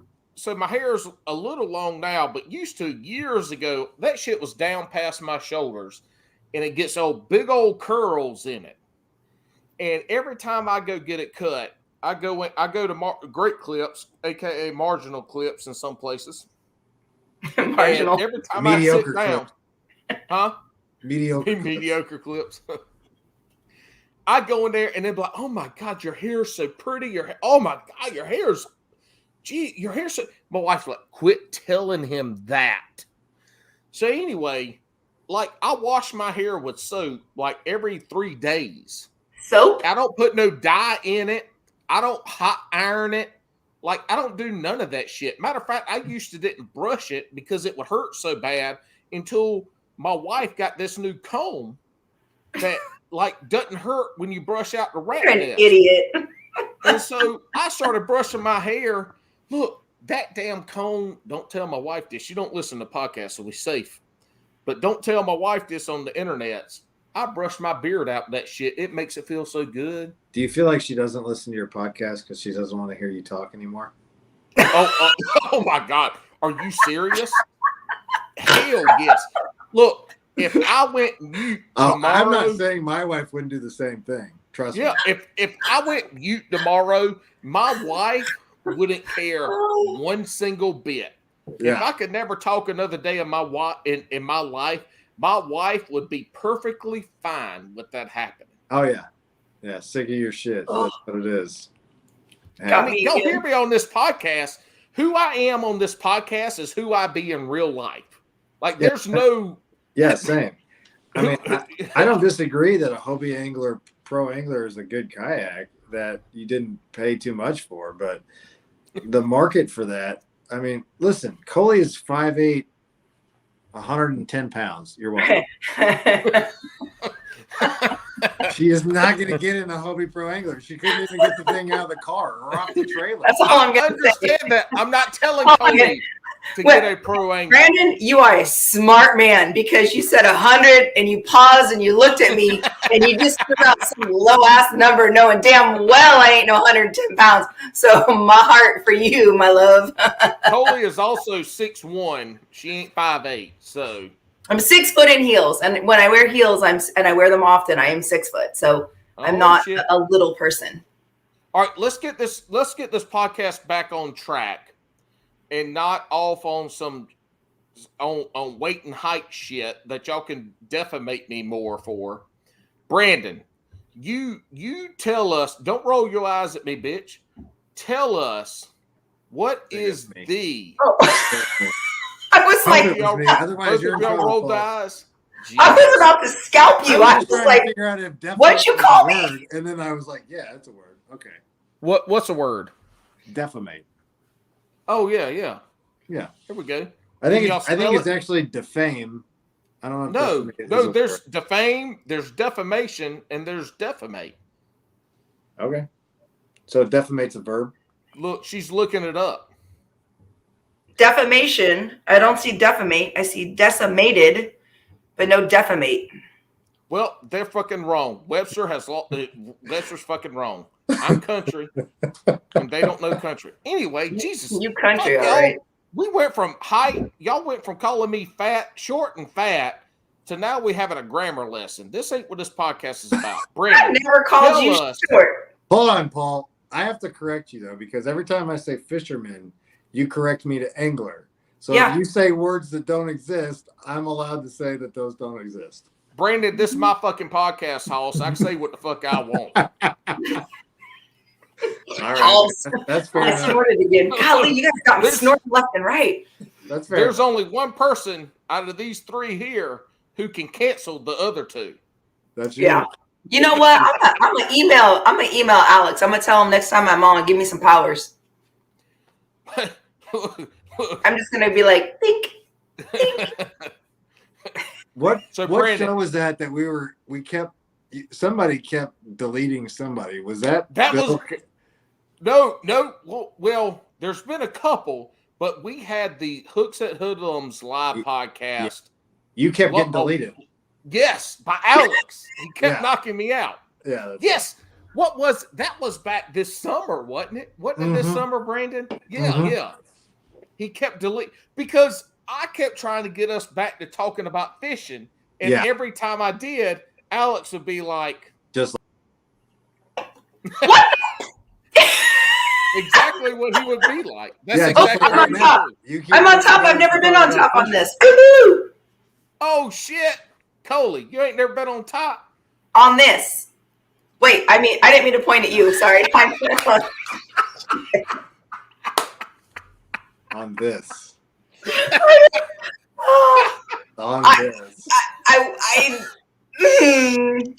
That's not. Oh my That's God. true. No, That's can't recover true. from that. Also true. Yeah, I just meant on the show, and then I keep there's no.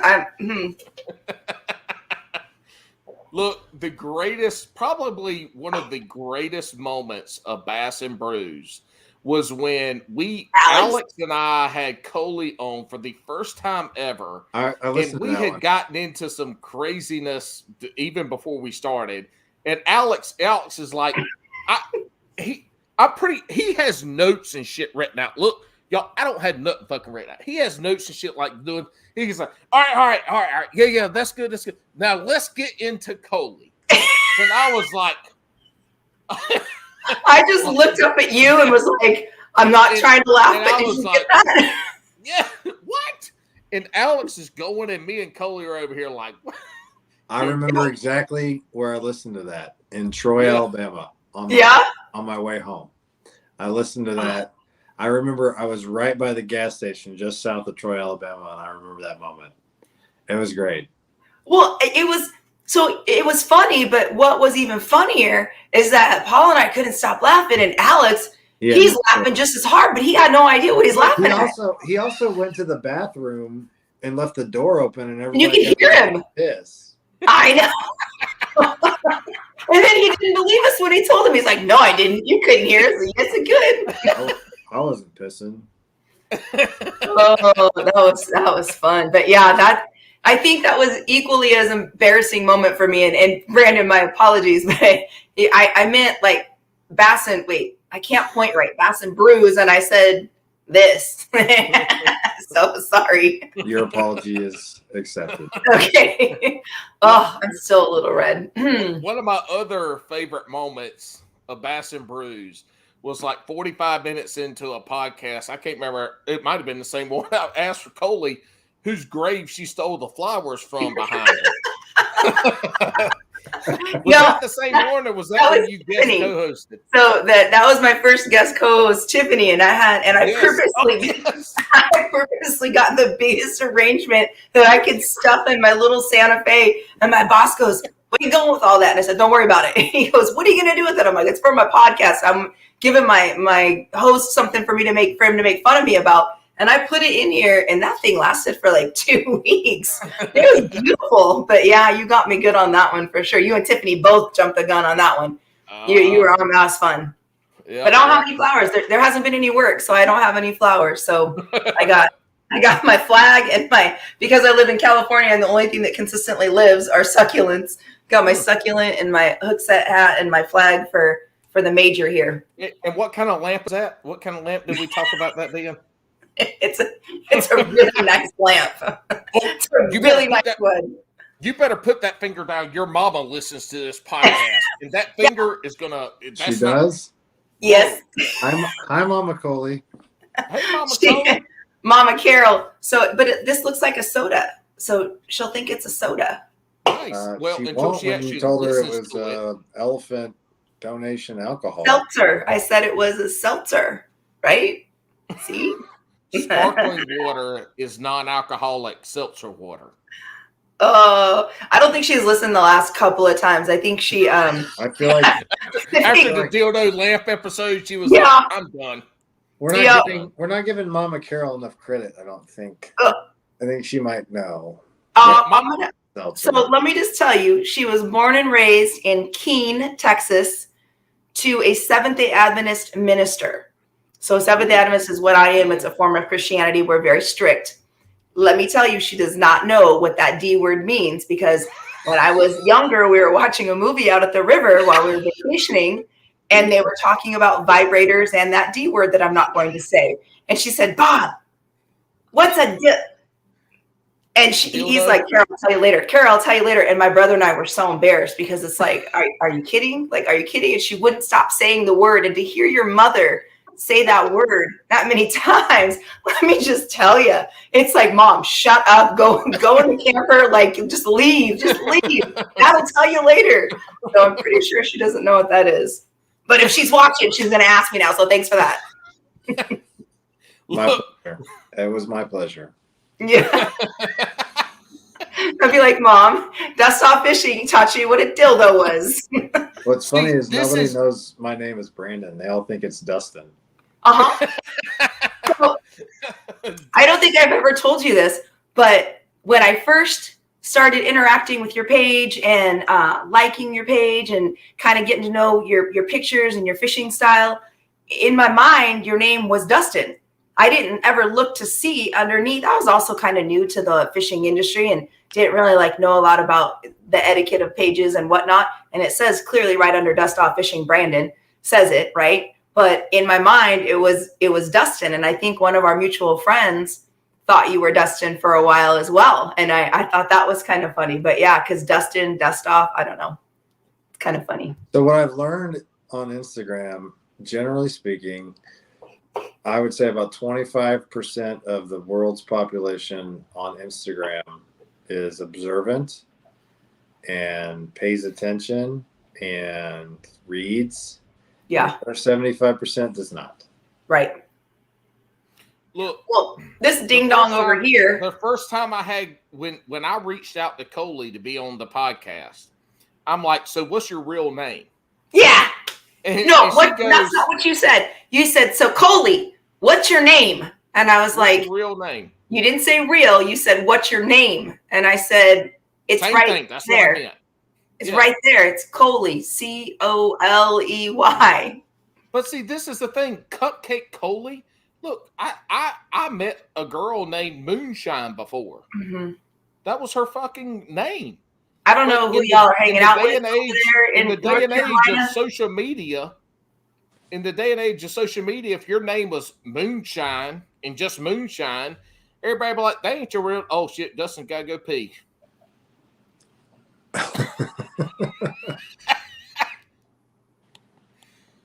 All right. Oh, sorry, that was my hand. Yeah, I know it was your hand. I was adjusting my volume. Here's the thing. I thought he was quieting us, so that's why I didn't talk. Yeah, I thought he was being quiet. I'm like, okay. Look, Brandon did say fuck twice earlier. So I think we I was talking about my fishing day though. I didn't know he cursed. I know. But here's the thing. Well, he's military. I guarantee he cusses. We just go to.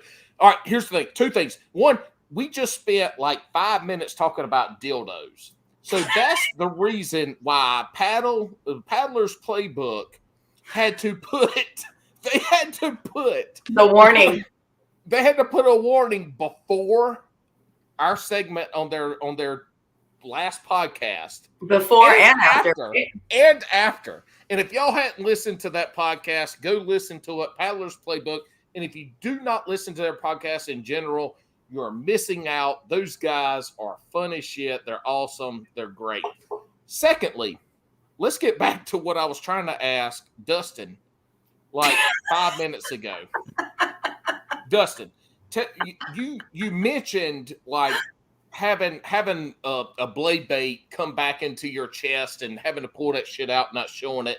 Like what is one or two things that you've had happen on the water that you caught on video that you haven't posted that you wish that you would or wish you would go back and be like, this is so fucking stupid. I look like such a jackass right now.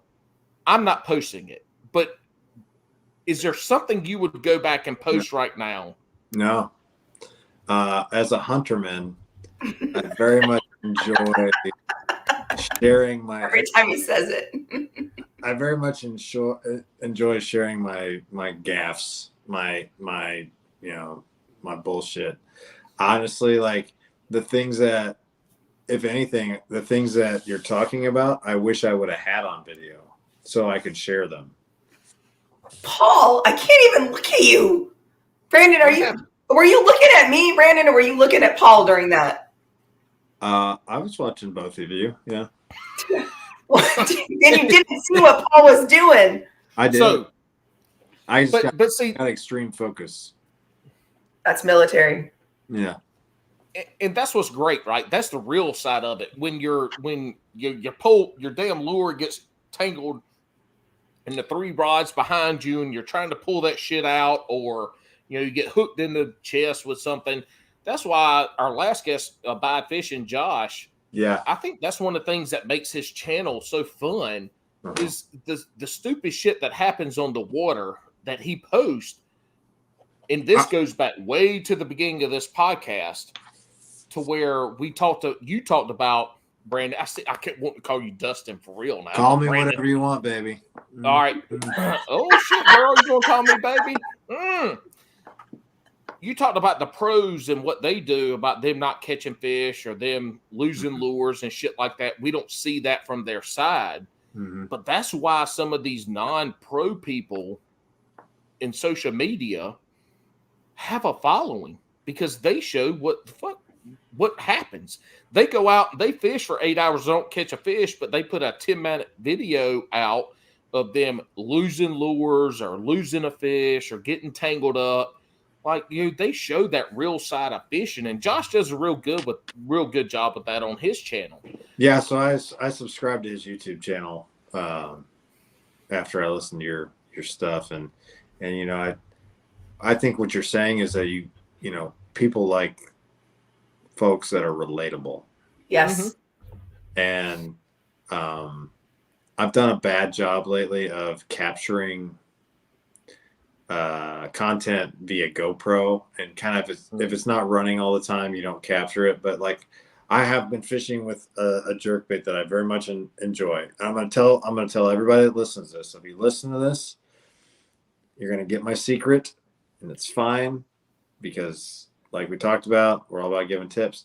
I have this Berkeley 112 Stunna jerkbait, and the color is hanky panky. Ooh. I like that. Shit, Coley just got excited. I know. I think it's fun. We talked about dildos, and I was talking about hanky panky. So the color is hanky panky, and it's my only one, and it has caught me more fish than any lure in the history of lures. And so I spent probably 3 hours over the course of the weekend getting it out of trees, getting it unsnagged, getting it off my other rods, getting it out of my hand, getting it out of my gloves, getting it out of my jacket. Like, honestly, if there was like a page where you could just have a content flood of bloopers, I would be your guy. They make those rod holders that lay over on the side of kayaks for guys like me, but I'm too stupid to buy them. So I buy the kind that go up, just so I can be an idiot and I can deal with that crap. Oh, yeah. If I had those rod holders on the side of the boat, I'd be throwing fucking rods off the boat every other day I went fish. Hell to the no. We got a couple guys here that use those. Hell no. Ain't going to happen. Hell no. I ain't doing that shit. I'm just telling you, man. I mean, I spend so much time untangling, untying, unsticking. Yeah. But I am in a Hobie, so I have plenty of horizontal rod storage built in, because I'm in an $18,000 Hobie. You have the oil tanker of kayaks. Yes. Yeah. But the fastest oil tanker you will find. That's true. My buddy Justin Faircloth has deemed me the Lance Armstrong of kayak fishing. And it was because when we go off in the mornings, I'd be pedaling with them. We'd be talking, da-da-da-da-da. And a lot of these guys got motors. And we'd be talking and, whatever, shooting shit. I'm like, all right, we'll see you there. And I'd be like, I thought it was because you had one testicle. Whoa, whoever said that? No, I got both of them. Hey, I told you Hobies were fast, man. They are fast. Well, yeah, they are. And apparently I'm a short fat motherfucker, so I got a lot more drag too. Well, when you have a specimen like yourself in control of the fastest kayak they make, of course it's going to be. Look, I just started. First time ever. Yes! I'm rubbing up on you. I love it. Woo! Even though my two balls only equal the size of one, they still worked. I made 2 babies. That's all I needed. I'm gonna make They a could flag that cut them says, off. I'd be fine right now. I got Paul Roberts to snort on his podcast. Hell yeah. First place. You got me 3 Coley. times and you got Paul once. That's good. I like this. Hey, listen. At the end of the day, we fish and it's supposed to be fun. And talking about fishing, yeah, we talk about fishing. But I think honestly, Paul, the thing that makes your podcast interesting and with Alex and Coley and everybody else is not because we talk about whether or not we're going to fish 6-pound fluorocarbon on a jerkbait or 10-pound fluorocarbon. It's about you're funny, you're interesting, you're real, and you're relatable. We just talked about that. Yeah. Like if I just sat here and talk about, okay, if you want to get followers on Instagram, you need to go on and find somebody who just post. Like nobody gives. I mean, they might give a shit. 3 people. Everybody else just wants to be entertained. They want to talk about dildos. And They when do. Coley is They on, want to talk we're about talking about Coley's dildos. They want to talk about Coley's split ends and her lamp that looks like a uvula. And how she loves being on top. Yeah. Of this guy.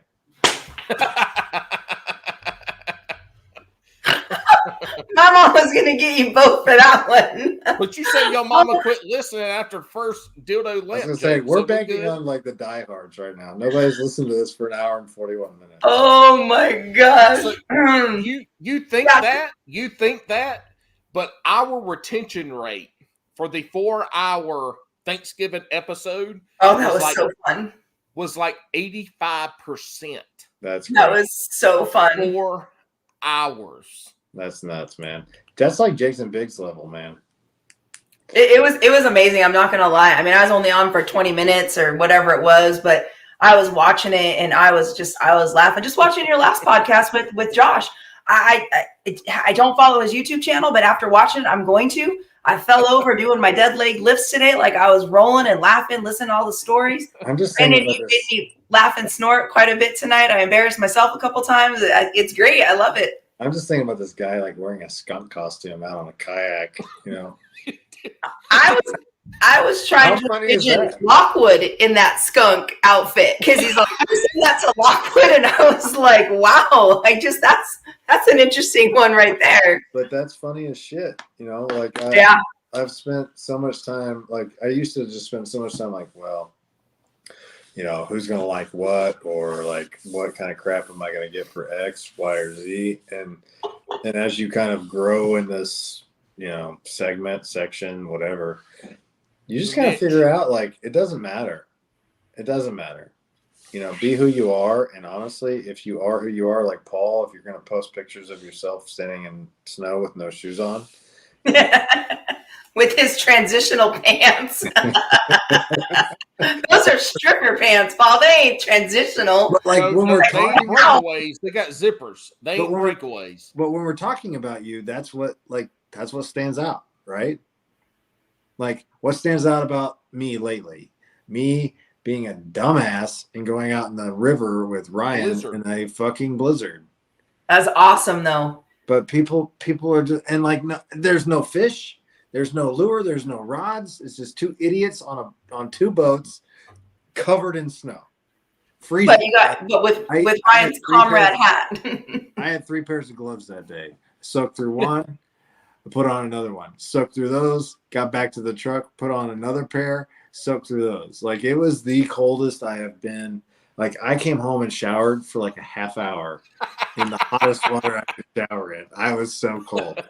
What didn't Greg make a comment on your page about Dale and Brennan? You guys being Dale and Brennan from Step Brothers? Yeah. Didn't we just become best friends? Yeah. Oh, that was awesome. That was great. But you know what I have to say? Like your reels and your stories, lately you've been showing a little bit more of the personal side of Brandon. You've been showing a little bit more of your personality. I think you had a reel. I don't know if it was your recap 2021. I'm not sure what it was, but you were showing where you were laughing and you were smiling and you have this belly laugh to you that nobody ever gets to see. And it's like, oh my gosh, that's so cool. Well, I see people like Lady with a Lure or like Josh, who is the Texas angler. Right. And they turn the camera around on themselves and they talk into it. They say whatever. Uh-huh. Like Josh, I think his most recent reel was like, my wife finds out I spend $643 at Bass Pro. Or Yeah. but like, that's where I need to improve. It's stuff like that where I need to get better. She does a good job of matching those sounds with like what she's doing. And I'm not saying like that, like, I'm not saying don't be yourself, but we've talked about this hundreds of times. Don't be predictable. Never do the same thing over and over and over again. People get bored with it. Yeah.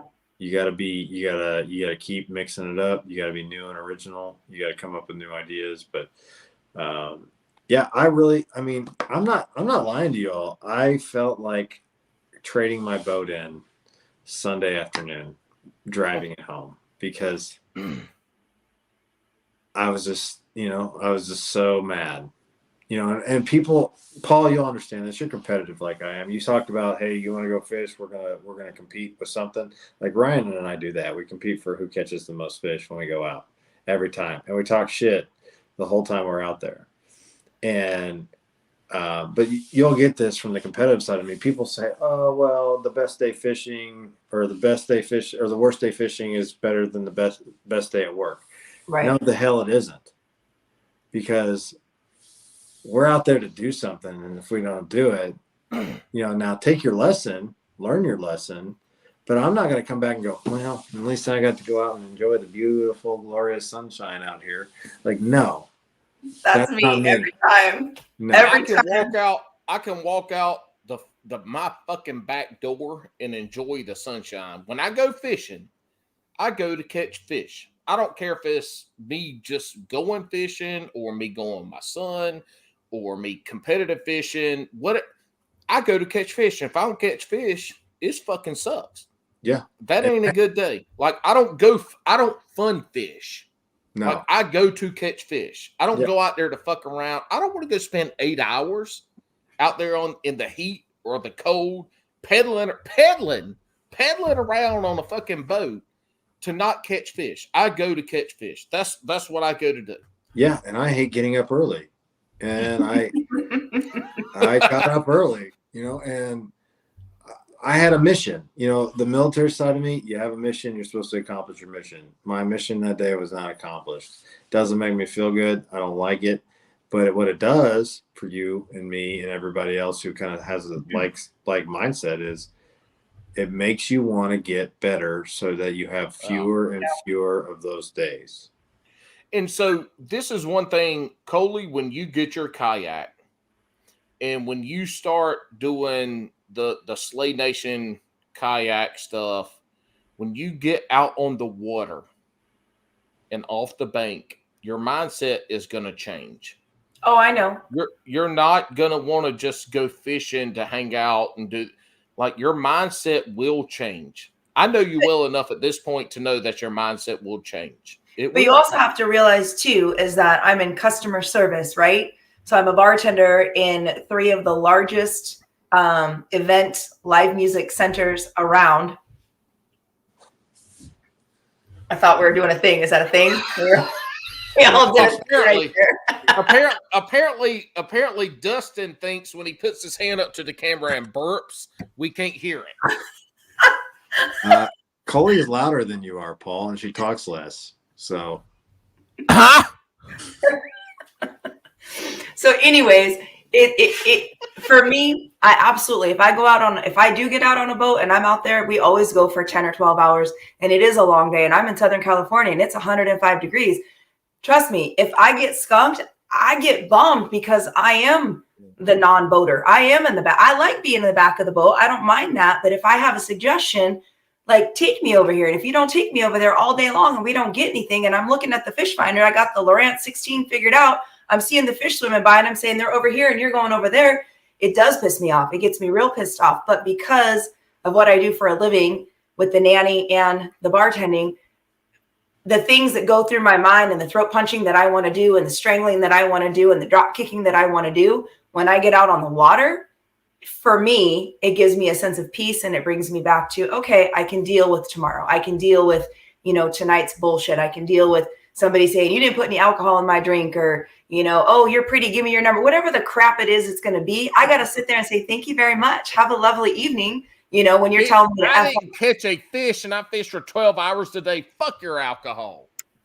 But I can't because it's corporate. So for me, I go home, I beat myself up the whole way home. I go through my pictures. I look at like whatever it is I need to do. I try to reassess, and hopefully I get out within the next 2 or 3 weeks and I get another chance to do it again. But I'm different. I have a different mindset. I mean, military, you are on a mission. I'm on a mission too. It's just my mission isn't as intense. And for you, Paul, I don't know what your reasons are, but I have to find the good where I can to keep the cupcake in my Coley. And oh shit. That might be close to let's get into Coley, is what that might be. Get that frosted keeping cupcake. the cupcake in the Coley. Wait, is that what I said? Yeah. Yes. I'm not quite sure what that means, but it sounds. I mean, because like the cupcake is a middle the picture part of right me. now. I have a mental picture right now of a cupcake in Coley. Yeah. Oh God, is that what I said? Yeah. I said Yes. what? You said Shit. keep the cupcake in Coley. Yeah. Well, the cupcake in Coley. Now I got a visual. Yeah. See, there we go. All right, You so did. here's the whole thing. I didn't mean that. This I think again. it's a yes. I think he's making me say stupid stuff. I would never. Oh, do that. I'm gonna blame Dustin. It's not the half gallon of vodka you drank where we couldn't see you. I'm not drink. I drink whiskey, not vodka, and I'm drinking soda. Why does Paul pee so much? I told you. He has a bladder of a hamster. I said he's like, oh, I won't go till at least 9:30. He pees all the time. He gets up more than me. I'm a girl, and he's peeing. I drink a shitload of water during the day. So do you I. You want to check your because prostate. Apparently it might be encroaching on your urinary tract. And I don't think he washes his hands because he's only gone for like 10 seconds, and peeing takes at least 10 seconds. Whoa. I'm a man. I can pee in the blink of an eye. But if you got a lot in there, it takes a while to get out. Do we need to go into the science of Tinkletown? I don't know. I mean, you're in and out. There's no we're way. at 152. Didn't you want to be at 131? I'm gonna take. Let's rewind. Back to Coley. This is the great thing about fishing is some of us want to compete. Some of us want to go out and fish. I want to go out and have a good time.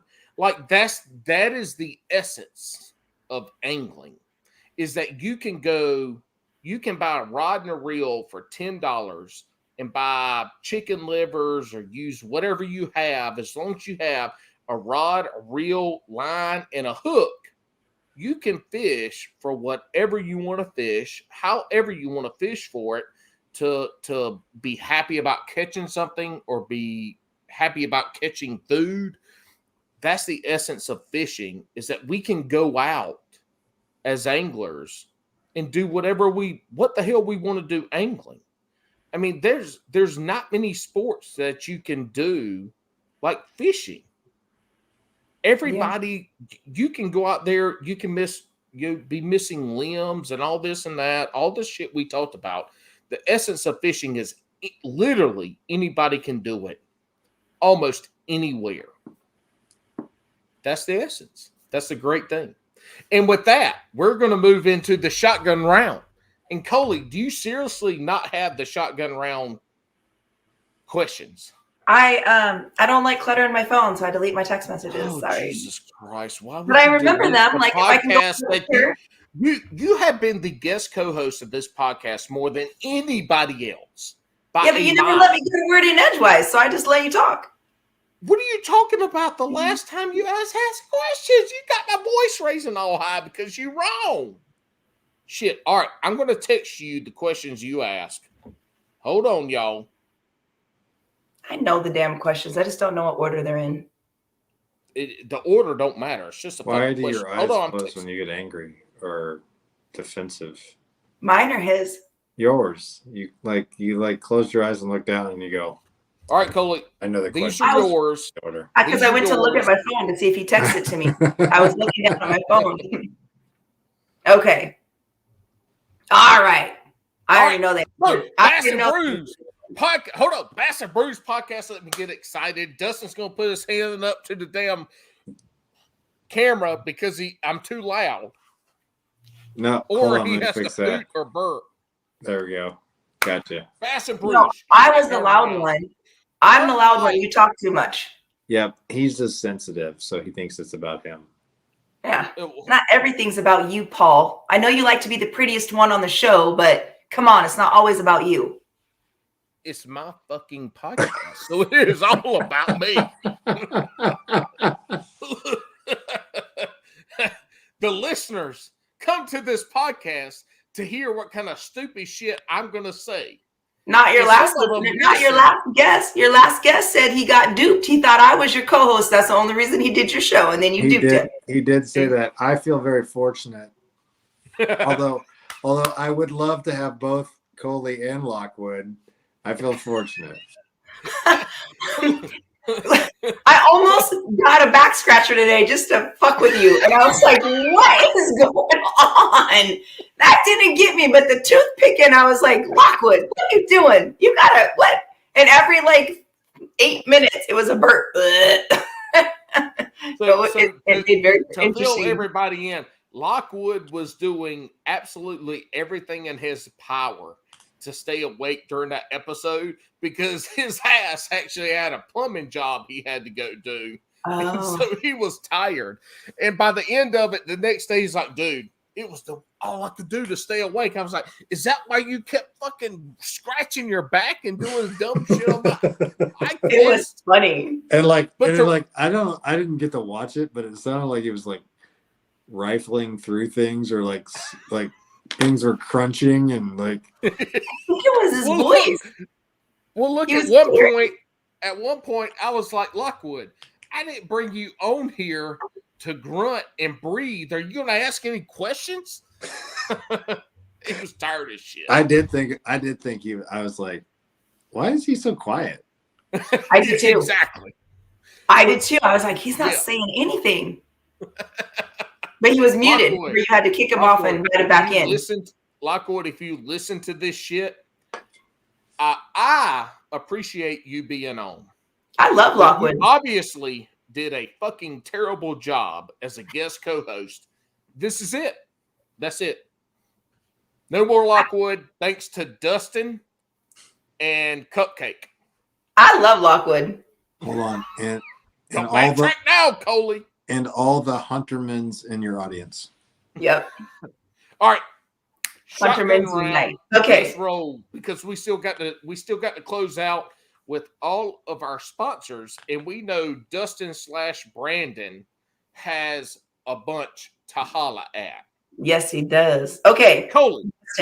Brandon. Not going Major. Crocs or flip-flops? Crocs. I know this answer. Hugs. Give me a breaking my heart. Hug, bitch. Hug me. There we go. I can't with the Crocs. Look, all right. Start your shit. Ask the questions and move on. Don't tell me what to do. You're not the boss of me. Oh, I'm going to get deleted. I'm going to get deleted. Look, look who's on top. Yeah, look who's on top now, girl. Okay. Second question. Are you a pizza man? Do you like pizza? Yeah. Put pineapple on your pizza? Yep. Haha. That's my boy. Pineapple on his pizza. Suck it. That was not to you, Brandon. Very delicious. Thank you. You should say it. You should say it that way. That way. It's delicious. Say suck and it delicious. That way. Suck it. There we go. Okay. You just want to hear me say suck it again, huh? Whoa. Okay. Whoa. Oh, you can say stuff about my lamp and all that other stuff, and you can make gestures, and I can't say that. That's sexist. You are a lady. That's sexist. I'm a hoodlum. That's a hoodlum. All right. Would you spend more money on a rod or on a reel? Is it a bottom contact rod?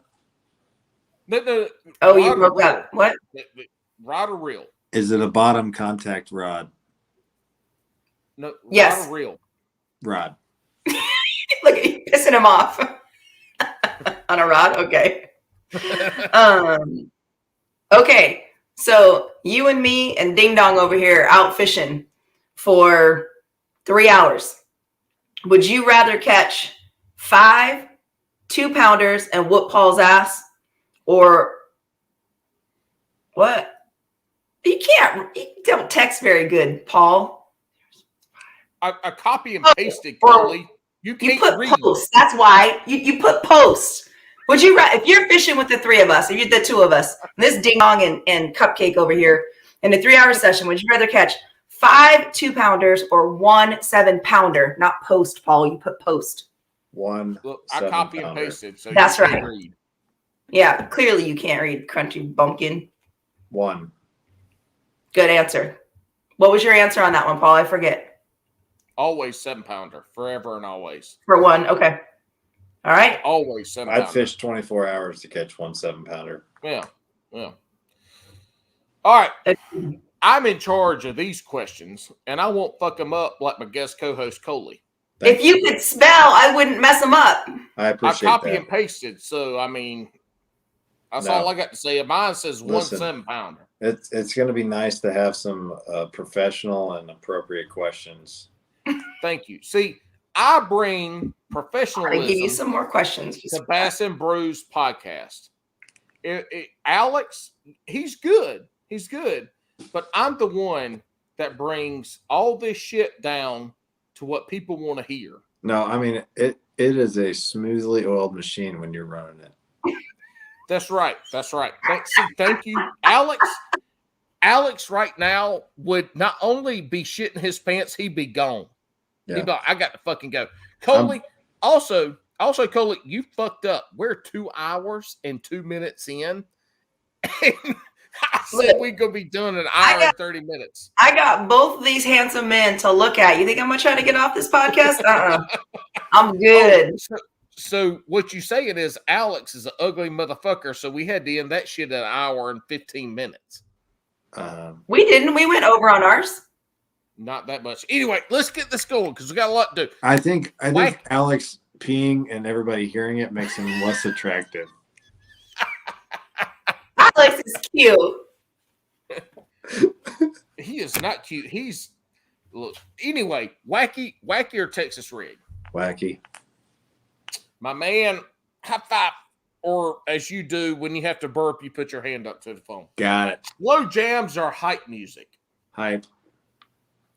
Are you eating largemouth bass? Yep. Oh my God, you so far are the most. Oh my, I love you. I love you too, buddy. When we meet in person, I'm kissing you on Let's the do fucking lip. I said Can I be there? I can't wait. for sure. I want some extra shit in that beard, though. Well, if I eat some fried chicken, there'll be some crumbs up in there. But we gonna make it happen. I want it. All right. So this is what Bass and Brews is known for. This last question. You listen to the podcast. You know what it is. You know what not to say. As some people have said, I will not reference one person with the answer that they said because I'm letting that shit die because I know he's like, Paul, are you going to let that shit die? So I'm letting that shit die. I'm not saying his name, but somebody says spinach. And if you say spinach, you're going to live in infamy forever. Top 3 sandwich proteins. Pastrami. Ooh. Turkey.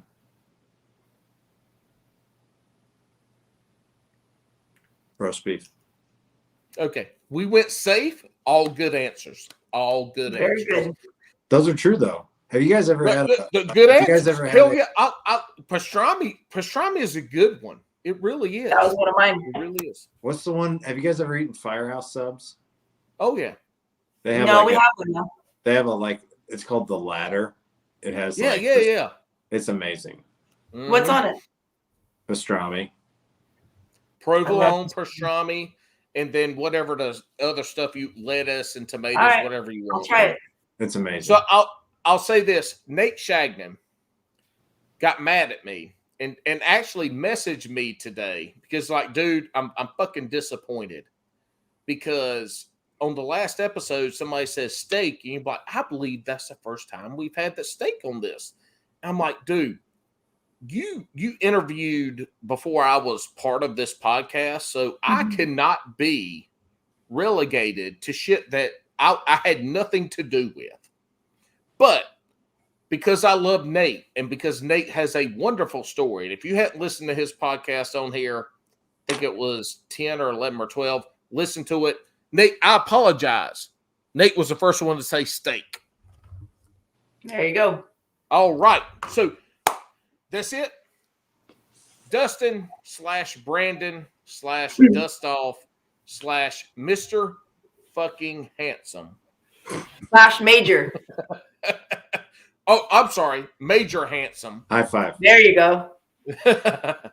All right, Bo. Anybody you want to holler at, shout out, sponsors, people you like, people to follow, anything like that? Who you got to talk to? Wow, man.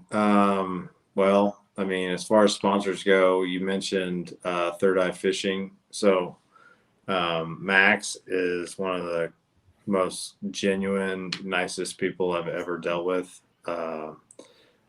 I don't talk bad about bait companies, but I dropped a sponsorship and he was right there to pick me back up. So he came to the table with like an amazing partnership, and I couldn't pass that up. So Third Eye Fishing is amazing. Eco Fishing, I went to dinner with Caleb Braun and his wife Liz, who are the owners of Eco Fishing, last week, and got to know those people, and really enjoyed that dinner and that conversation. And so that is one of the reasons why they're partnering with me this year. So I'm looking forward to that. And the relationship with New Canoe is new, but I'm really looking forward to that. Old 18 Outfitters has been a great rod company to work with. They're American made. They use G. Loomis blanks, so they're a really good rod company. Obviously, Hookset Hoodlums is somebody that I've been with. I've been with them for 9 months or so. So to me, like, it's less about like the pro staffiness of it and more about just basically the relationships you build with those people and who you are and who they are. And I enjoy their support and appreciation quite a bit.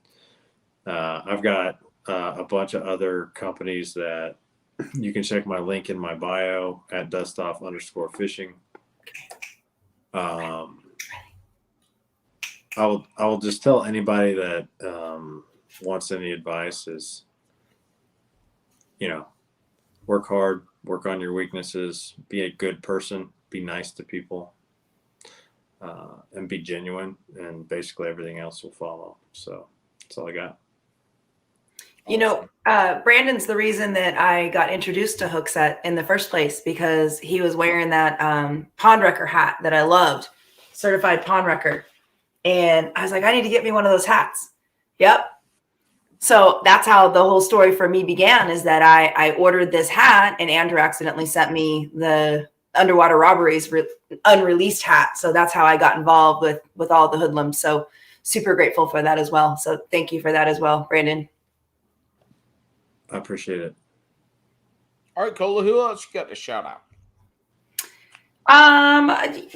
Just like you said, the hoodlums, they've just been awesome. And the more that I have been around these guys, they've just been amazing. Lockwood helped me out with a water heater situation, went above and beyond. It's just awesome. Like such a good dude. All of you guys, like, I just, shout out to the cool kids, because the cool kids are some really cool kids, and enjoyed them. And Third Eye, I'm not really any major sponsors of mine or anything like that. I just enjoy people. Unicorn Baits has been really good to me. Old 18, I just got a rod from them. I don't have a bait caster yet, but I'm going to get to using that. So just grateful for everyone that's on here. Texas Bass Babe has been my huge support. Yeah, she's awesome. But yeah, just grateful for all the friends and family that I've made. And thank you very much, Brandon, for taking time. I know you have a very busy schedule between your military job, your fishing, your YouTube channel, your TikTok, your Instagram, your Facebook, your family. You have all different things going on. So we greatly appreciate you taking the time out to be with us tonight. Thanks. Awesome. So I will close this out. Check out Hooks at Hoodlums. Mentioned it quite a bit before. Awesome apparel brand. I will tell you, use Heels, HEELS 10 for a 10% discount. They do have some really good gear. They got some toboggans, as we call them down here in the South, aka apparently beanies. I'm not sure what the fuck that is. A beanie baby. Toboggan? They don't, what? Toboggan? Isn't that a No. sled? Toboggan. Nobody calls that a toboggan. It's a sled unless you need your head and ears to be worn. Then it's a toboggan. Anyway, look, this is my time. I didn't interrupt you during your time. Hooks at Hoodlums. Go to Paul Hill's Instagram. Look below. Look at my link tree. You can find Hooks at Hoodlums. Thank you to them because they don't sponsor this podcast. Actually, matter of fact, they don't give us shit, y'all. We holler them out because we love them that much. Absolutely. Like, they have given us nothing but hell Fact. and a couple episodes of roasting Wild Bill. And that's been worth enough for us to call them out. So Hooks at Hoodlums, outside of that, thank you for listening. We really appreciate your support. I will say this, we haven't talked about this, but if you're on iTunes or Spotify, whatever the hell it is, look, go give us a review, good or bad. I don't give a shit. If it's good, awesome. If it's bad, awesome. But if you like this, go give us a review. If you have a topic you want to talk about, or if you have a guest you want us to have on, let us know. We'll make it happen. Alex is going to be back in, I think, April sometime. So we will have this shit rein back in into being a podcast that isn't long form, but it's much more educational. And thank you for listening. We really appreciate it. And anything else? I just saw your name. Oh, shit. I meant to say that. Damn. Look, nobody said anything about my fucking name. I just said something about your name. Dustin Daniels. At the end of the podcast, you should have seen that shit starting off. I saw it. What's my name? What's my I was name? looking at your pretty eyes. What's my Dustin name? Danielson. Dustin Danielson from Karate Kid, right? Wax on, wax off, right? Instead of dust off, we got dust on. Oh, all right. Hey, y'all don't go anywhere. We got the after party, which sorry, y'all don't get to hear the after show. But we got 2 hours and 13 minutes of y'all to listen to this shit. So everything afterwards don't mean nothing. Here we roll.